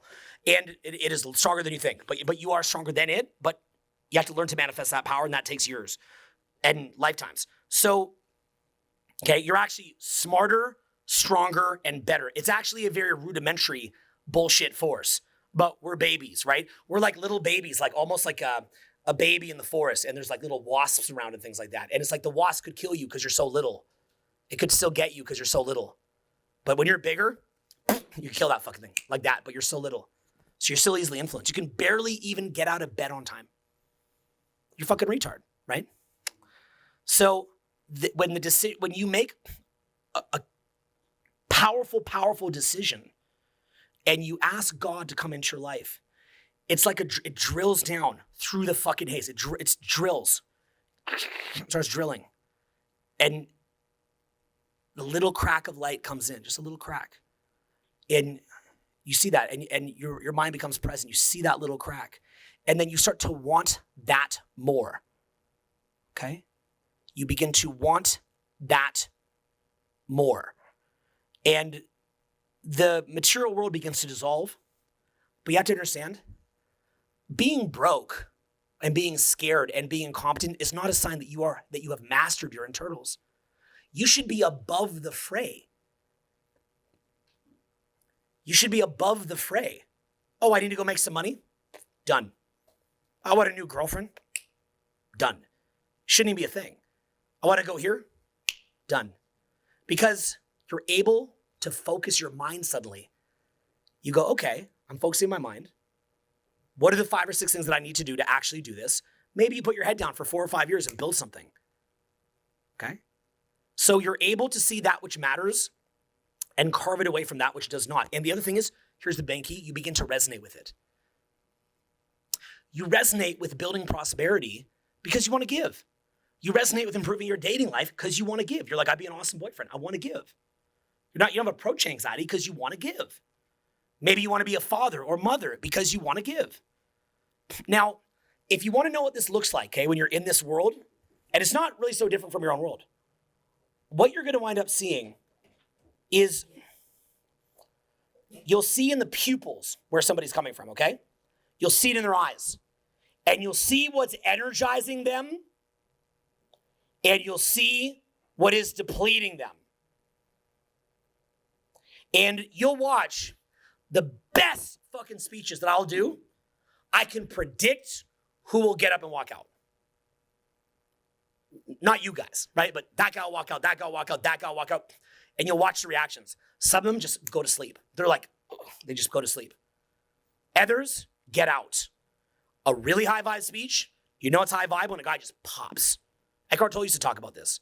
He had a great speech. People, some guy go, the now, and they just run out. Why is that? Because being in the now, being in the present, lets you see reality as it is. And if somebody is a drug addict, they have a parasite in the mind running them. Here's what the parasite does. Okay, if you want to understand the parasite, here's how it works. Okay, this is like high paradigm shit. But if you can get it, you can fix it. So think about a heroin addict, right? Imagine if a heroin addict has unlimited heroin. Boom, boom, boom, boom, boom, boom, boom. But they still got to get out the fucking needle, shoot the junk. Now imagine if a heroin addict could press a button and get heroin. What would they do? So, yeah. Say you didn't die, though. They keep pressing the button, right? What if the junkie could unleash a dose of heroin with a thought? So now what happens is you create what's called a flywheel, right? And eventually they go heroin, heroin, heroin, heroin, heroin, heroin, heroin. And the gaps, maybe it goes heroin for an hour, sober for half an hour. Heroin for an hour, sober for 20 minutes. Heroin for an hour, sober for 10 minutes. Heroin for an hour, sober for 1 minute. And eventually, the gap closes. Okay? Once that gap closes, eyes roll back in the head, unconscious now. Nothing left because it's in a flywheel. It's on it, it's running now. Its own momentum is running it. A flywheel is that which runs off of its own momentum. That is the parasite that's in you now. There's things that you can't see. You think you can see it. You're going, I can see it, I can see it, I can see it, I can see it. You can't. You can't see it. It's past your ability to see it. I see it, but there's shit that I can't see either. So now, if you're sitting there and you're in a loop like that, what it does is it makes it where you can't see anything that doesn't keep that flowing. Have you ever talked to somebody and you could just sense that anything that you say outside their frame, they can't even hear it? That's a parasite, okay? That's a flywheel that's happening. They can only resonate with that which is food for them, energetic food. So what happens is that you get this parasite to where maybe it could be like a common one is, you ever seen people just sucking down on cigars? They're sucking down on cigars because it gives them emotional fulfillment, identity, and keeps them level. So they're kind of just in that, they're kind of able to keep themselves in the pocket. Or someone kind of drinking, kind of keeping themselves in the pocket. Some rich people get addicted on hookers, right? That's called ducks in a row confidence. So they're keeping themselves in the pocket like that. What that means, they have no flexibility. They cannot truly learn. Do you know who some of my hardest to teach clients are? Billionaires. You know what they say? Well, on the way to my success, I was always very coachable. I'm coachable. These fuckers are the furthest thing from coachable in most cases. Okay? The furthest thing from fucking coachable. Because they've had it too easy.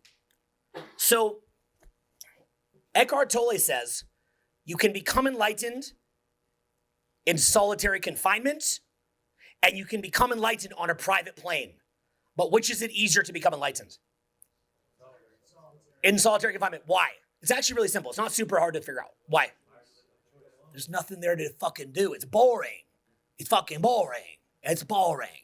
So you're like, well, maybe I'll become present then. Oh, wait. I'm in the now. I don't resist. It's easier to be present with a broken leg than it is while getting a massage. Because getting a massage feels good, but you're kind of enjoying the physical sensation. It's actually a false god. But it's nice to enjoy it, and you should. So, but what happens over time is when you've had enough massages, you're like, it's not enough. By the way, why do so many rich people get addicted to drugs? Think about it. Why? Because they can't get the next high. Right? Yeah, maybe they could become some twisted, sick-ass pedo for control. Maybe they lock you down. Wear a mask, piggy. House arrest, piggy. Okay? Because control. So it turns dark. Okay? It actually, you get enough massages in a row, a lot of these rich guys, it turns fucking dark. I've met a whole bunch of them. It gets guys, a lot of these rich dudes are real smart and inspiring. A lot of them, it gets fucking dark. Ironically, all that awesome shit that they have, the endless sex and this and that, look, they have this weird look in the eye. You ever notice some of them have this look in the eye? They get this bug look in the eye. Look like a bug. And that's because they're not present anymore. They've actually been like a rich housewife who can't even build a lemonade stand. They've lost their capacity for emotional regulation. They cannot have access to their own transcendent state. They've lost access to their own will. They've lost access to a transcendent state. They no longer have discernment, and they will not object to anything in the system that supports them. So the system is entrenched. And that system and the energy of that system bleeds in you. And it creates a pimp-hoe relationship where now all of a sudden you start to like your abuser. You like your fucking abuser. You don't want freedom. You want to be in a comfortable jail. You wouldn't know what to do with fucking freedom. You just want to be in a golden barred jail and get your fucking gruel, but you'd like your gruel a little better. See, but here's what you guys don't understand. The Second World War never ended. Horrific things like slavery in its own way didn't end. The slaves just negotiated a better deal. You negotiated a better deal. You fucking don't see it, do you? You're in it now. There's better ways to enslave someone than whipping them. Just take over their whole fucking mind. You just negotiated a better fucking deal. That's it. You can't even control your own mind.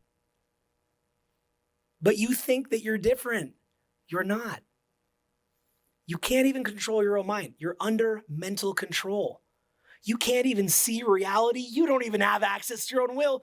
You don't even know the power that you have or the potential that you have. And rather than thinking about that power all day and owning it and adding value to the world, you're just thinking, I want this short-term thing. Give me my gruel. Hey, do you want to get let out of the jail and be free? No, give me my gruel. 1776, they go to war to be allowed to drink what tea they want to drink. Nowadays, they go to war to get re-enslaved. Okay? So, if we're looking at the different, what I try to do here was show you a continuum, okay, of evolution. So I was trying to give you guys the cutting edge shit. So the continuum of evolution is, I'm a retard. I can't remember my appointments. I can't remember where I put down my phone. I can't get in momentum socially. I can't get myself to go to work or build a business. Fix it, fix it, fix it, fix it. Why? Because you're not some person that needs a system to control you. You can take control in your own small way. You don't need to jump forward into absolute total freedom because you're not ready for it. I'm not even entirely ready for it. I'm learning to absorb that after half a lifetime of fighting for it. So you go like that. Then maybe you learn a little bit, wait, I'm out at the club. I can control my own state now. I'm not a complete bitch. Okay? You see these fuckers like, you can't even do cold approach. You need to get rich. What a bitch. What kind of man can't go say hi to a woman? What the fuck? How do you even show your face in fucking public? So now you're not a complete bitch. So that, then you're like, okay, wait, I can make some money. Look, I cracked 6 figures. That 6 figures, that's not you being greedy or ignoring your spirit. That is you actually reclaiming will and getting a degree of being at the cause, not the effect, and learning to control your state so that you can concentrate. It's putting you to small tests. You're being given small tests. But if you don't take action, you ignore those tests, and then you stay stuck. Like someone in permanent high school. You go along, maybe you do a little bit of that. Then you start learning large-scale systems building. Okay, and there's many things I haven't covered here in that, but it's a very, very deep topic. So so then you build and you have more energetic exchange. you're manifesting and building your own reality more and more and more. Then you build an amazing fucking reality where you've got what you think is all of it, okay? And now you're a fucking moron like me where I pay an apartment's worth of rent to store all my clothes and bullshit. Literally, I go to Sid the other day. I'm like, can I just give you $20,000 in jackets? He's like, why are you doing this? I'm like, this is just stupid. This is dumb. I'm embarrassed of this. I'm embarrassed. So, so you make it all and you're like, let's just give it away. What the fuck was this? But it's the remnants of you taking control of your own reality. That's what it is. It's the remnants of you taking control of your own reality. So they say that Fred Dotson says, homeless guy, he's in rags. Guy at his way up, wearing a Rolex watch, right? But the highest level guy, he's back in rags, but they're white. Clean, virgin clean, right? So, I'm not some perfect enlightened being. I'm not here to teach that to you because I'm not that. But what I'm saying is that on a trajectory, and by the way, notice that I'm not trying to skip steps. You don't see me coming up here like, and y'all know I got some pretty good theatrics, so I could pull that shit off. Like if I just want to pull that shit off, like I'm enlightened, guys. Now I'm like this now. Okay. I could sell that shit with a fucking spoon. But I always will just show where I'm at. So I don't think that that's like my friend Connor Murphy, he went and did a lot of ayahuasca, right? And he was given so much wisdom so quickly, it made him insane. There's no rush. Look up Connor Murphy. There's no rush. Connor had so much wisdom that he was spewing out the wisdom of the fucking universe while drinking his own cum and shit like this. Because what happened was he realized that we're all one. So I can't remember what he did, but it was a lot of weird self-destructive shit because he realized so much that we're all one that he even hurt himself because that was his point, is all God. But it was too much too soon. Going ahead that quickly, it wouldn't cause you to start getting erratic and crazy, but rather it would allow you to have that wisdom, but you would be the master of it. Rather, what happened was there was so much of an infusion of wisdom that it was pulling him. It's like the mind is a great slave to you, but a bad master. What happened was his spirit became so strong that his mind was no longer there to tether it. You can look all this up on YouTube. You'll see it. It's mind-blowing. And his channel after that actually became fucking amazing. But you also had pity on him too, and he would understand that. He would have more profound wisdom than things that I talked about here, while hurting himself and being erratic and going crazy. It happened too fast. So there's no rush. There's not a rush to getting there, okay? I met Ram Dass before 2006, okay? And I had read his books, and some of his books were so deep and profound, and I'd memorized all these details. And I was like, I'm going to go up to Ram Dass, and I'm going to talk, because there's all these fanboys here of Ram Dass, but I want to show Ram Dass that that I really read his stuff so that he would be excited that I really read his stuff because someone really read my stuff. I'd appreciate that. So I thought he'd appreciate that. So I walk up to Ram Dass. He's in a wheelchair. I've been one a little too soon. And he was so in the zone. And I said, Ram, I've read this. And he looked up at me and he looked like he's on Molly or something, but he's not. He just looked up at me. He's like, I love you. Right? Because he's getting ready to transcend. He's getting ready to go. All that mental shit, he didn't need that anymore, right? A lot of the stuff but that was a pathway to getting to where he got. So a lot of what you're going through now, don't skip it. Fully embrace it. Embrace making money. Embrace getting better social skills. Embrace better communication skills. Embrace learning to keep your fucking phone off, right? It's like, I'm God. Oh, but I left my iPhone. You see that, right? I'm God. But, can't figure out how to not dick around and distract the seminar, right? It's like, come on, bro. You're not some deity. Okay? You're a seedling. You're a fucking chump. I'm a chump. We're all fucking retarded. We're all a bunch of fucking retards. But in admitting that we're fucking retards, that is the beginning of your true potential. By me admitting I'm a retard and embracing my retard nature, I had the humility to dig into what is my potential. I had the humility not to ask the system to put its dick in my mouth, but to just go, gradually take it out. Right? Remember Neo in the Matrix? He's in that pod, and he has to pull out the fucking thing out of his mouth, and he's in this goop. It's like a bunch of cum or something, pink cum. And he's gooping, and he's but his muscles don't even work, right? He doesn't even know how to use his muscles. When you're in the system, You don't even know how to use your fucking muscles. That's what you don't realize. You don't even know how to use your fucking muscles. You don't even know what your muscles are there. You don't realize there is no fucking spoon. You don't realize you can fucking fly. I'm not saying to jump off a building. I'm just making the point. It's a metaphor. So you don't see that, right? So every little inch that you say on that system, that's you giving up your power to be told a lie. And the system eats off you like a battery in the Matrix. And that's what the Matrix was, by the way. So what I'm trying to show you, have you ever heard some people say about things like DMT? I don't do DMT ever. But have you ever heard people say that if you took a DMT trip, you saw the real? Like that's the real. Do any of you here in this room feel like, it doesn't mean that I'm right or perfect. I'm some guy. But do any of you in this room, as you're coming along the journey with me, as I'm showing you this, feel like what you're seeing is the real? Put your head up if you feel that way. So you're feeling the real. In other words, the underlying fabric of reality, past the deception, past the mist, the lies upon lies upon lies upon lies, past the house of mirrors that you're in, where you don't know who you are. You've forgotten who you are. You forgot your potential. You forgot what's even fucking important. And forgotten what this place is, who you are, and what are you beyond. So as you're going through your journey of life, what I've tried to show you is rather than, like, because I've learned from a lot of great teachers, right? The different great teachers come. I love them all. Appreciate them all. But a lot of these guys, they come in there, they got like a robot or something, you know? And they come out, they're namaste, and everyone goes, ooh.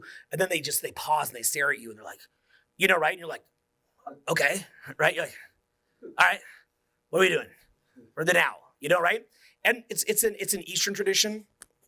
That's cool, right? It's an Eastern tradition. What amazing tradition, right? What an amazing tradition. How old is this country? How old is this country? This is a new country, right? We have to start to have some fucking self-respect.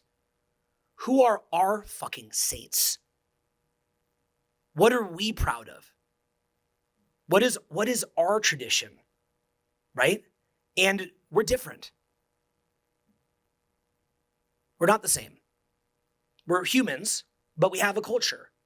And part of our culture, and sometimes it takes a Canadian to tell an American who the fuck they are. It's like an outside consultant, right? I'm an outside consult. Like, as a Canadian, here's you as an American. Let me eat my poutine. It's a Canadian thing. Don't ask. So it's cheese curds, gravy with French fries. Don't ask. So, okay. So it is actually. So, but it'll kill you. So talk about a depopulation agenda, poutine.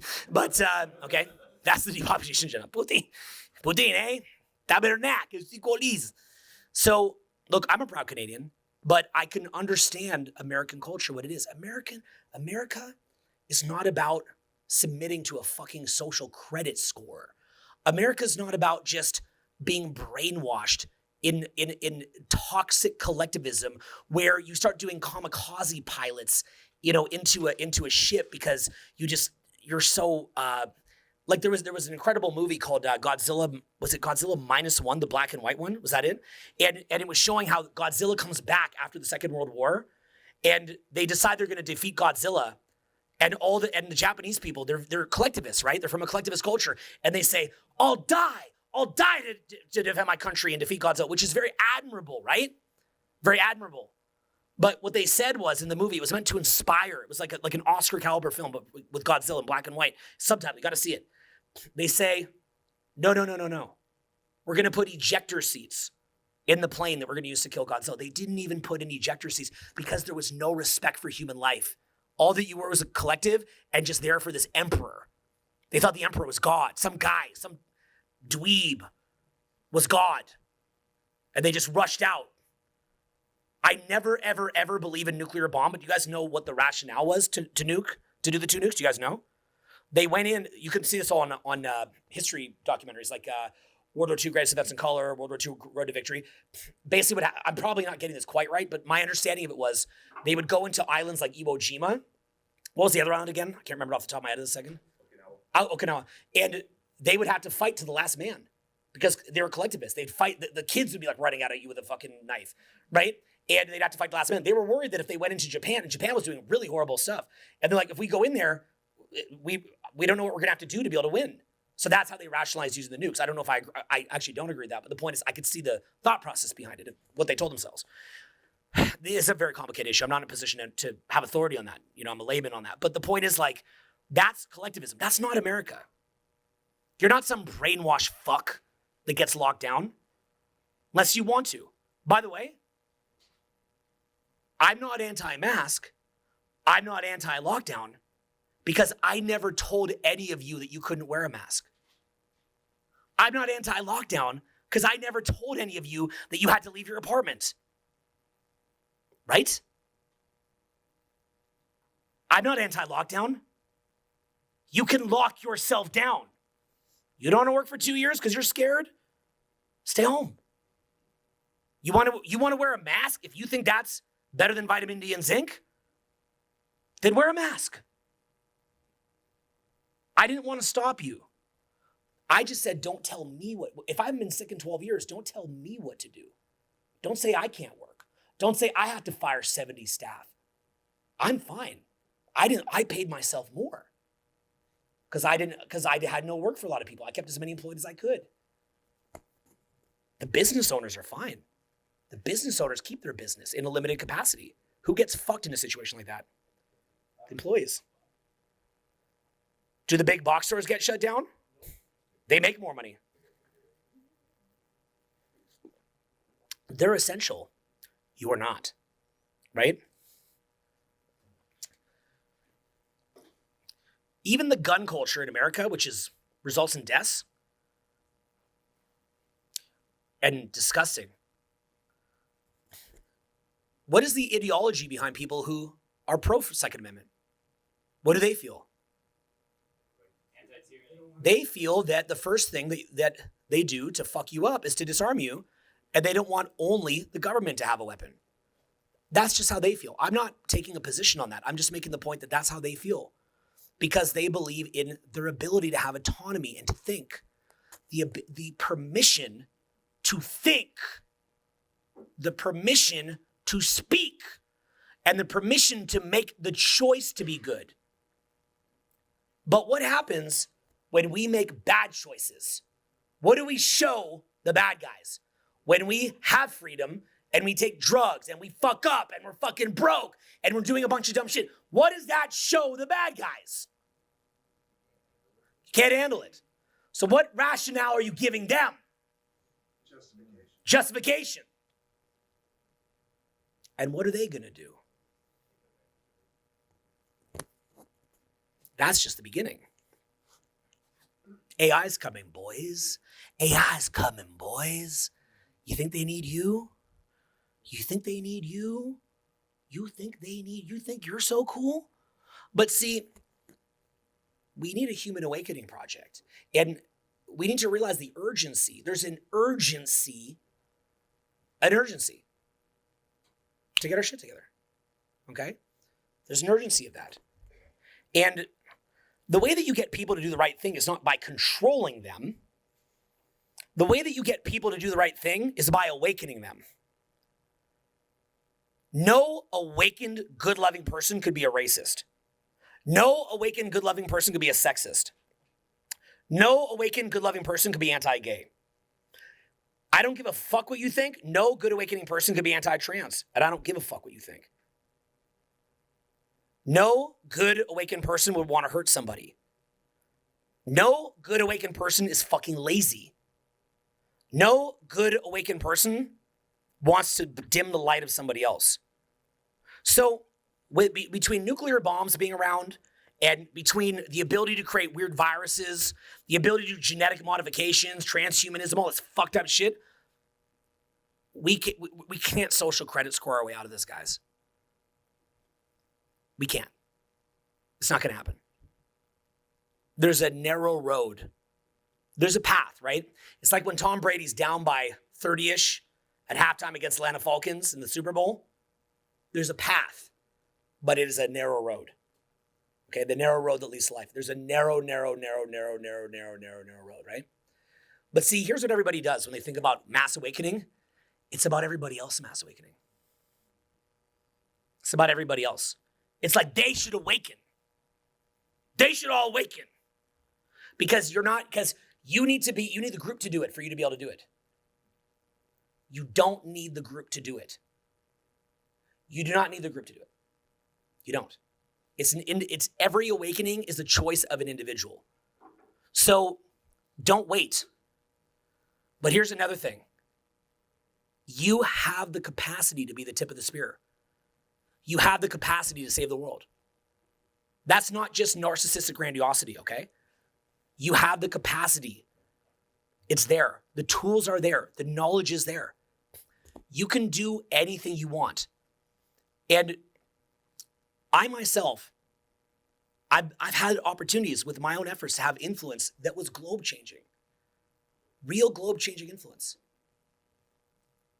Things that change elections. Things that change big tech. Entire movements getting created. I guess I was a little too autistic to be told no. You know that? Sometimes being a little bit retarded is your best friend. So when everybody else tells you that you can't do something, fuck them. Be a fucking retard. I can't hear you. I don't hear you. And reconnect to your soul. Okay? Truly, you can do anything. But you have to remember who you are and feel into what you truly resonate with. Feel the deep, profound resonance when you get back to your soul, when you return home. Feel the deep congruence. Feel the playfulness. Feel the energy. Feel the clarity of mind, like coming out of a dream. Feel how you've been deceived. Cry at how your will has been hijacked. Those tears are a sign that the parasite is popping off of you. The flywheel, when the flywheel stops and the parasite dies and pops off, what you see is so beautiful, you get overwhelmed, you start crying. You start crying, oh my God, it's so beautiful, oh my God. That's not weak. That's strength. That's not you being a pussy to cry. That's strength. Because you're being a pussy is not confronting the raw, unfiltered reality right in front of you. That's being a pussy. I'm a tough guy. I'm so tough. In your little parasite. And to just go, and take it off. Ah, what the fuck? What the fuck? Oh my God. It is so beautiful. Okay? It should be so beautiful that it's past your body's ability to absorb. Okay? One of the most beautiful things I ever did. Sid was with me. Mother of my kids was with me. We went into the gates of the Arctic. Okay? Go into Alaska. Go into Denali. Fly into Denali. Fly into gates of the Arctic. Fly. Do it. Actually do it. Okay? It's harder than you think it is to do, but you can. And see God's creation. It's so beautiful. See places that are so beautiful that you can't even hit. It's like it fucks you up. Like it's not like you're not like yay, like at a rave or something. You're like it's too much. It's overwhelming you, and allow your system to begin to process that and to let that in. Okay, to let that in. Let it infuse you, and God put this here to infuse you, so that you could. So that it's like they would say the Holy Spirit is infusing you, or presence is infusing you. Your soul. You're operating from your soul, and what happens is that. More energy, more discernment, more creativity, more lateral thinking, more joy, less fear to die, excitement to die in some ways, different feeling towards pain, ability to care about that which truly matters, not just walking around in a mist, in a house of mirrors, in lies layered upon lies, layered upon lies, layered upon lies. See, you think of like a simple lie would be, you see something evil, right? You think, I want to attack it, I want to kill it. What happens when you attack the evil? You grow it, it possesses you. It's another lie. You have to turn, the evil looks you dead in the face. You want to kill it, right? Kill the evil, right? Like kind of like Luke Skywalker, flying into the Death Star and you blow it up and you fly out and you win, right? That's not how it works in real life, even though it's the best movie ever. You turn around, you look at it, and you go to God. You turn around and you say, my Father will handle this. And you take out the sword, you turn around, you slice the fabric of reality. Then it comes in and it just vaporizes. And behind this giant fucking monster is left a baby that was hurt.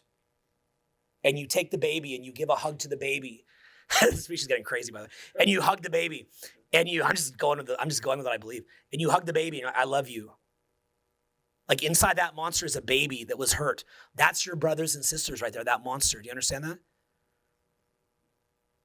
That's a baby that was hurt. And you give a hug to that baby. And that baby, it's a baby because it never even had a chance to evolve. It's been in that for its entire existence. And you welcome that baby home. You say, hey, welcome. I love you. I'm part of you. You're part of me. And we're in this together. Welcome. The prodigal son returns. And it's a cause for celebration, actually. And when you adopt this mentality, it's what you crave. Do you understand? It's what you resonate with so deeply that is what infuses you with infinite energy. And you will see as the path is cleared for you. And the really big telltale sign is you always have just exactly what you need. You don't need all this overabundance to be in the physical. You have just what you need. And God will speak to you by just putting you right to the edge where you're scared. You're so scared. And you will get the next thing that you need. Okay? And it will be right there. And then in the end, even if things go crazy, that's when you beat the game. If it got real bad and it beats the game and you say non-resistance to it. And you have to understand that I've come to some of these conclusions because I've coached those billionaires that you look up to that you think are awesome. Some of these are my one-on-one clients, the biggest. And I see their pain and I see the house of lies that they're in. They wind up coming to me for coaching because they're lost. So you think that I watch as many of the guys that got good in a lot of different areas became lost. So going after things in life, like getting after it and so on and so forth, is beautiful from a standpoint that it comes from your core. Not beautiful from a standpoint that you hate your life now, you lack gratitude now, you want to be a derper now, and then you just want to be in a better golden jail.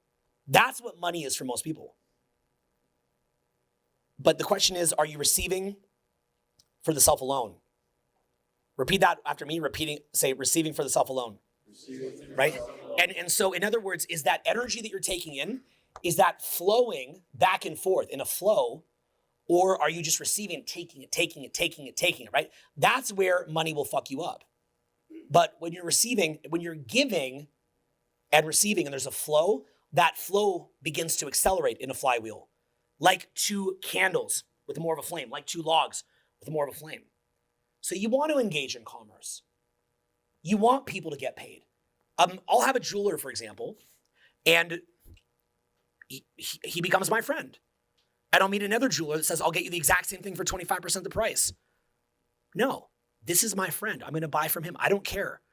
It's not about the price. I want him to make money. Some of my friends that will sell me things are like, no, I'm not making any money off this. I'm like, oh my God, tell me how much money you want to make. What the fuck what are you talking about not making money? What the fuck are you talking about? You need to get paid. People are always trying to negotiate down. Here's a thought. What if you negotiated up? What would it take for me to pay you more? More? Of course. What do you want? That's called faith, right? That's called, you got this. You have mastery of reality. You know you got this. And then they eat off that, right? Well, now how do they treat you? If they're a good person, how do they treat you? So much exchange, right? So it's like people like, oh, it's money is bad or stuff like that. That's fucking weird, right? You ever tip a bouncer on the way in the club? Try tipping him on the way out. Who does that? You see what I'm saying? Yeah, you're smart. Yeah, who does that? You smart. Yeah, who does that, right? So it's tip him on the way out. You think he's going to remember you on the way in? So we can live in a hell on earth or heaven on earth, right? So think about that, okay? So that's called your relationship to money.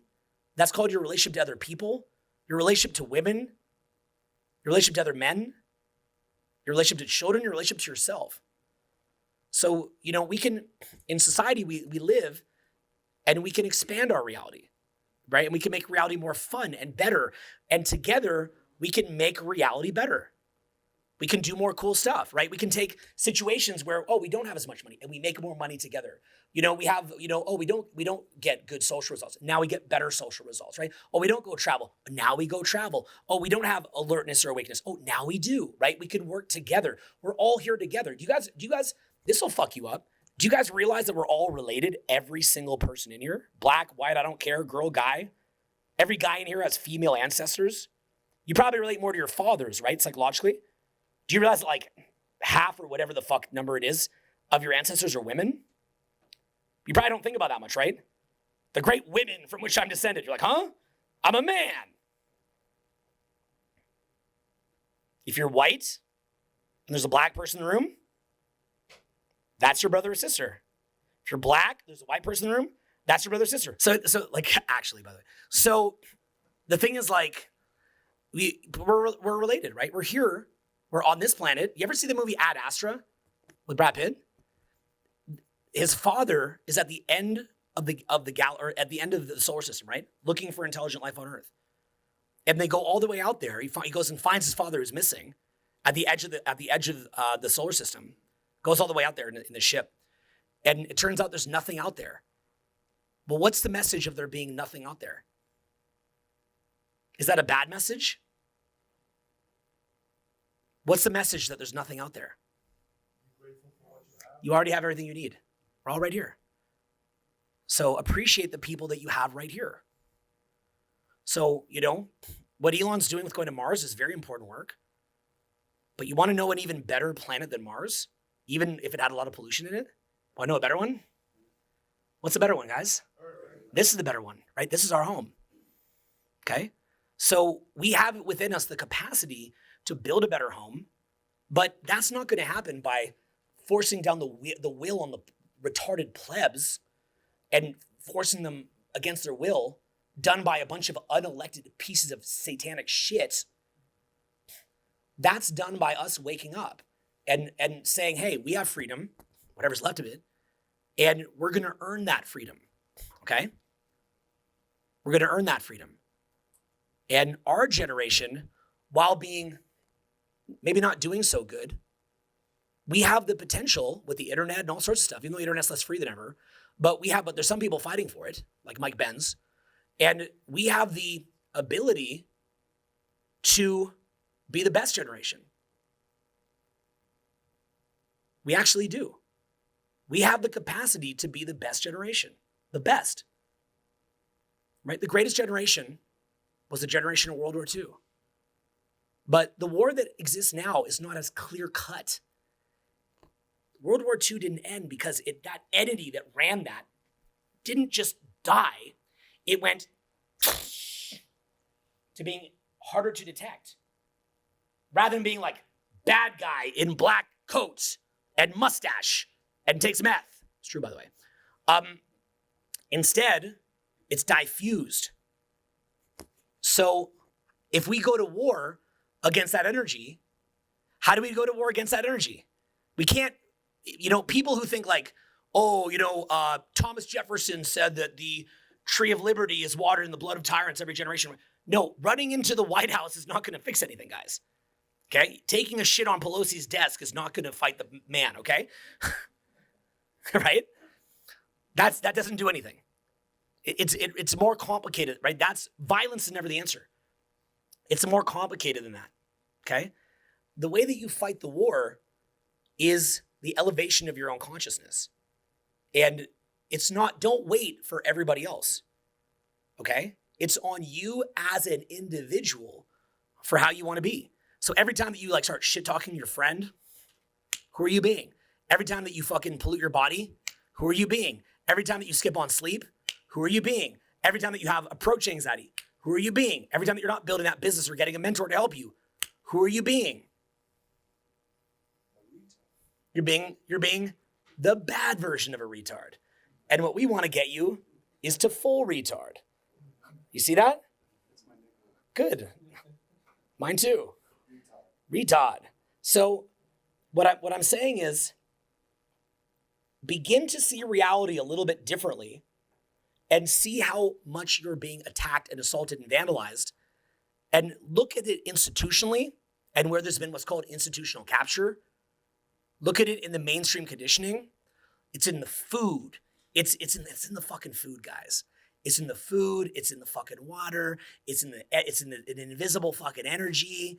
It's in the paradigms. It's fucking filth, right? And so rather than being like, our parents and grandparents just working at a coal mine and drinking and smoking cigarettes to medicate the trauma all day, what's happened is that we have the opportunity now to see what's around us and go, holy shit. And there's a very, notice that everything is escalating, right? Everything's escalating. So evil is escalating, but good is escalating in parallel. And so the weed is separating from the chaff. You have people who think for themselves. You have the brainwashed masses.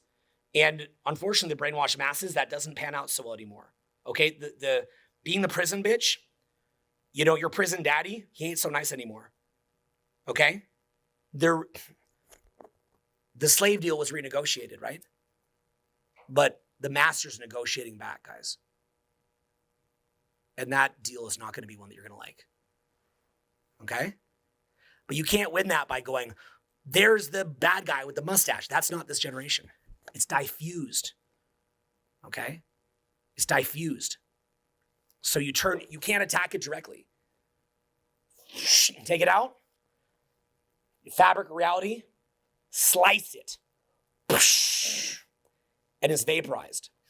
And everywhere that you go, that's the frequency that you hold.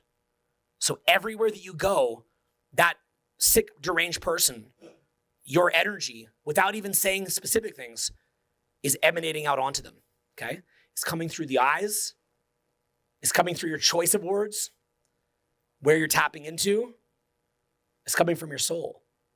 And that is a candle that you light in yourself, first and foremost, but that's a candle that you light in other people. And that's the only way out. There's no other way. We're not getting through this any other way. We're dead. You understand? We're dead. We're on the Titanic. We're rearranging the deck chairs.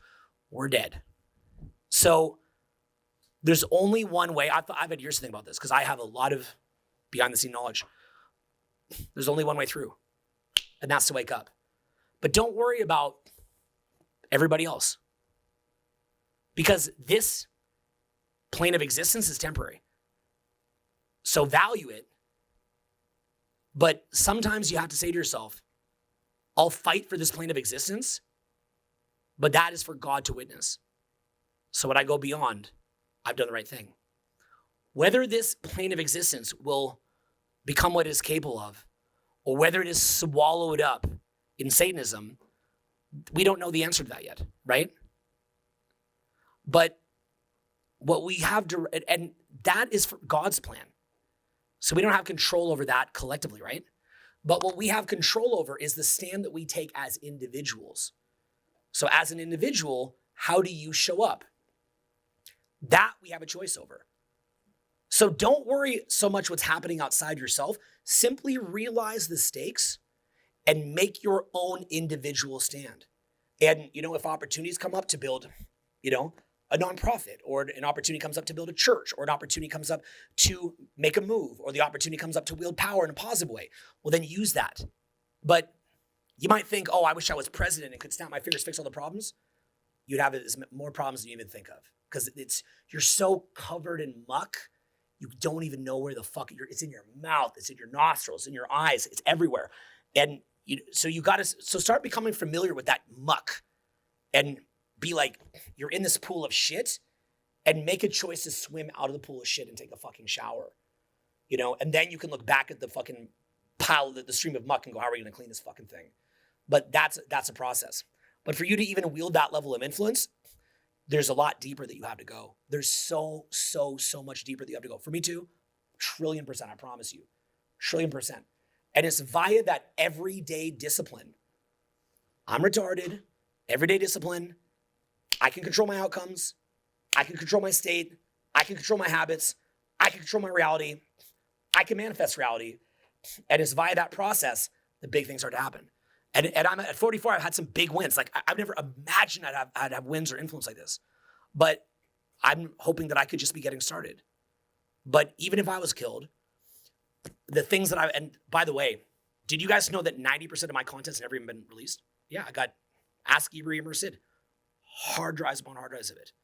That's goes into all this stuff in detail. You'll see it eventually. So yeah, so it's gonna be awesome. So the thing is that I don't make content for today. I make it for after I'm gone. I make it for my children, by the way. It's a direct message to my sons. And I'll be dead, and this will be their fight. Okay? This will be our son's fight. But for you guys that are younger, this will be your fight. So, I give what I have to give. And so I'd say to you guys, give what you have to give. And that will give you incredible purpose. That depression will go away. That apathy will go away. That lack of purpose, it'll go away.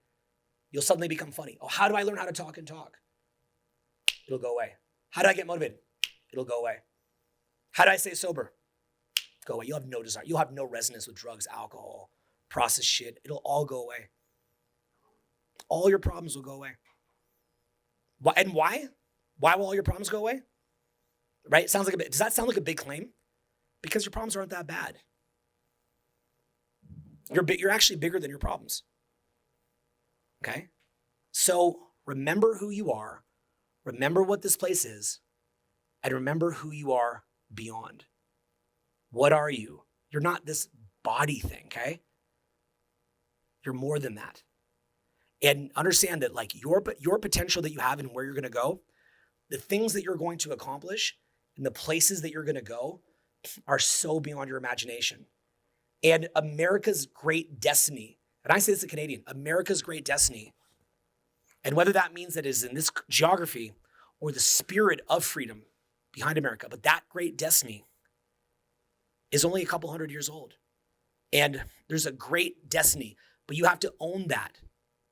Do you understand? You have to be proud. You know that there's fucked up parts of America for sure, but you have to, it's like a family. We're a family, right? You can't just be mad at your aunt and your uncle, even if they fucked up. You got to say, hey, sit down. Let's talk. We fucked up. I love you. You love me. We got to come back together, right? This country has to be healed, right? It has to. It has to come back together, okay? It has to heal. The country has to heal. We have to heal. The world has to heal, okay? So I like to do meta level speeches, and I like to do some step-by-step. I'm going to finish out tonight with step-by-step. But this was more meta level content for you because the way that I see it is when I give you step by step, I don't want you to be fighting yourself all the time. And if you don't know why you're doing what you're doing and who you are and what this is, you're going to fight yourself. And I'll give you all the step by step in the world, but you're not going to make it. Okay? So I want you waking up every day with like a fire under your fucking ass, but not like a crazy one. Just like, I feel good. I'm happy. Another day alive. Okay? So can you guys own your potential? What do you think? Yeah. Can you own your power? What do you think? Yes. Yes. Okay. Can you heal yourself? What do you think? Yes. Do you think can we heal this country? What do you think? Yes. We actually can, right? Do you ever feel mad at other people in the country? I do. Can we heal that? Yes. Because it's a big monster. But what happens when you put the monster to the light? It's just a little baby, guys. So we had to bring the light, and then like Neo in the Matrix, he comes out, he doesn't know how to use his muscles. That person consumed by evil is actually good underneath, but they don't even know how to use that, and they have to learn how to use that. So the country can heal. We can heal. Okay? The world can heal. Okay? So I'm going to give you guys a lot of practical stuff for the rest of the night, but I want to give you something true to my fucking heart and soul here today. And I hope you guys enjoyed it. Thank you guys very much for listening. Thank you. Thank you. Thanks, guys. Thank you.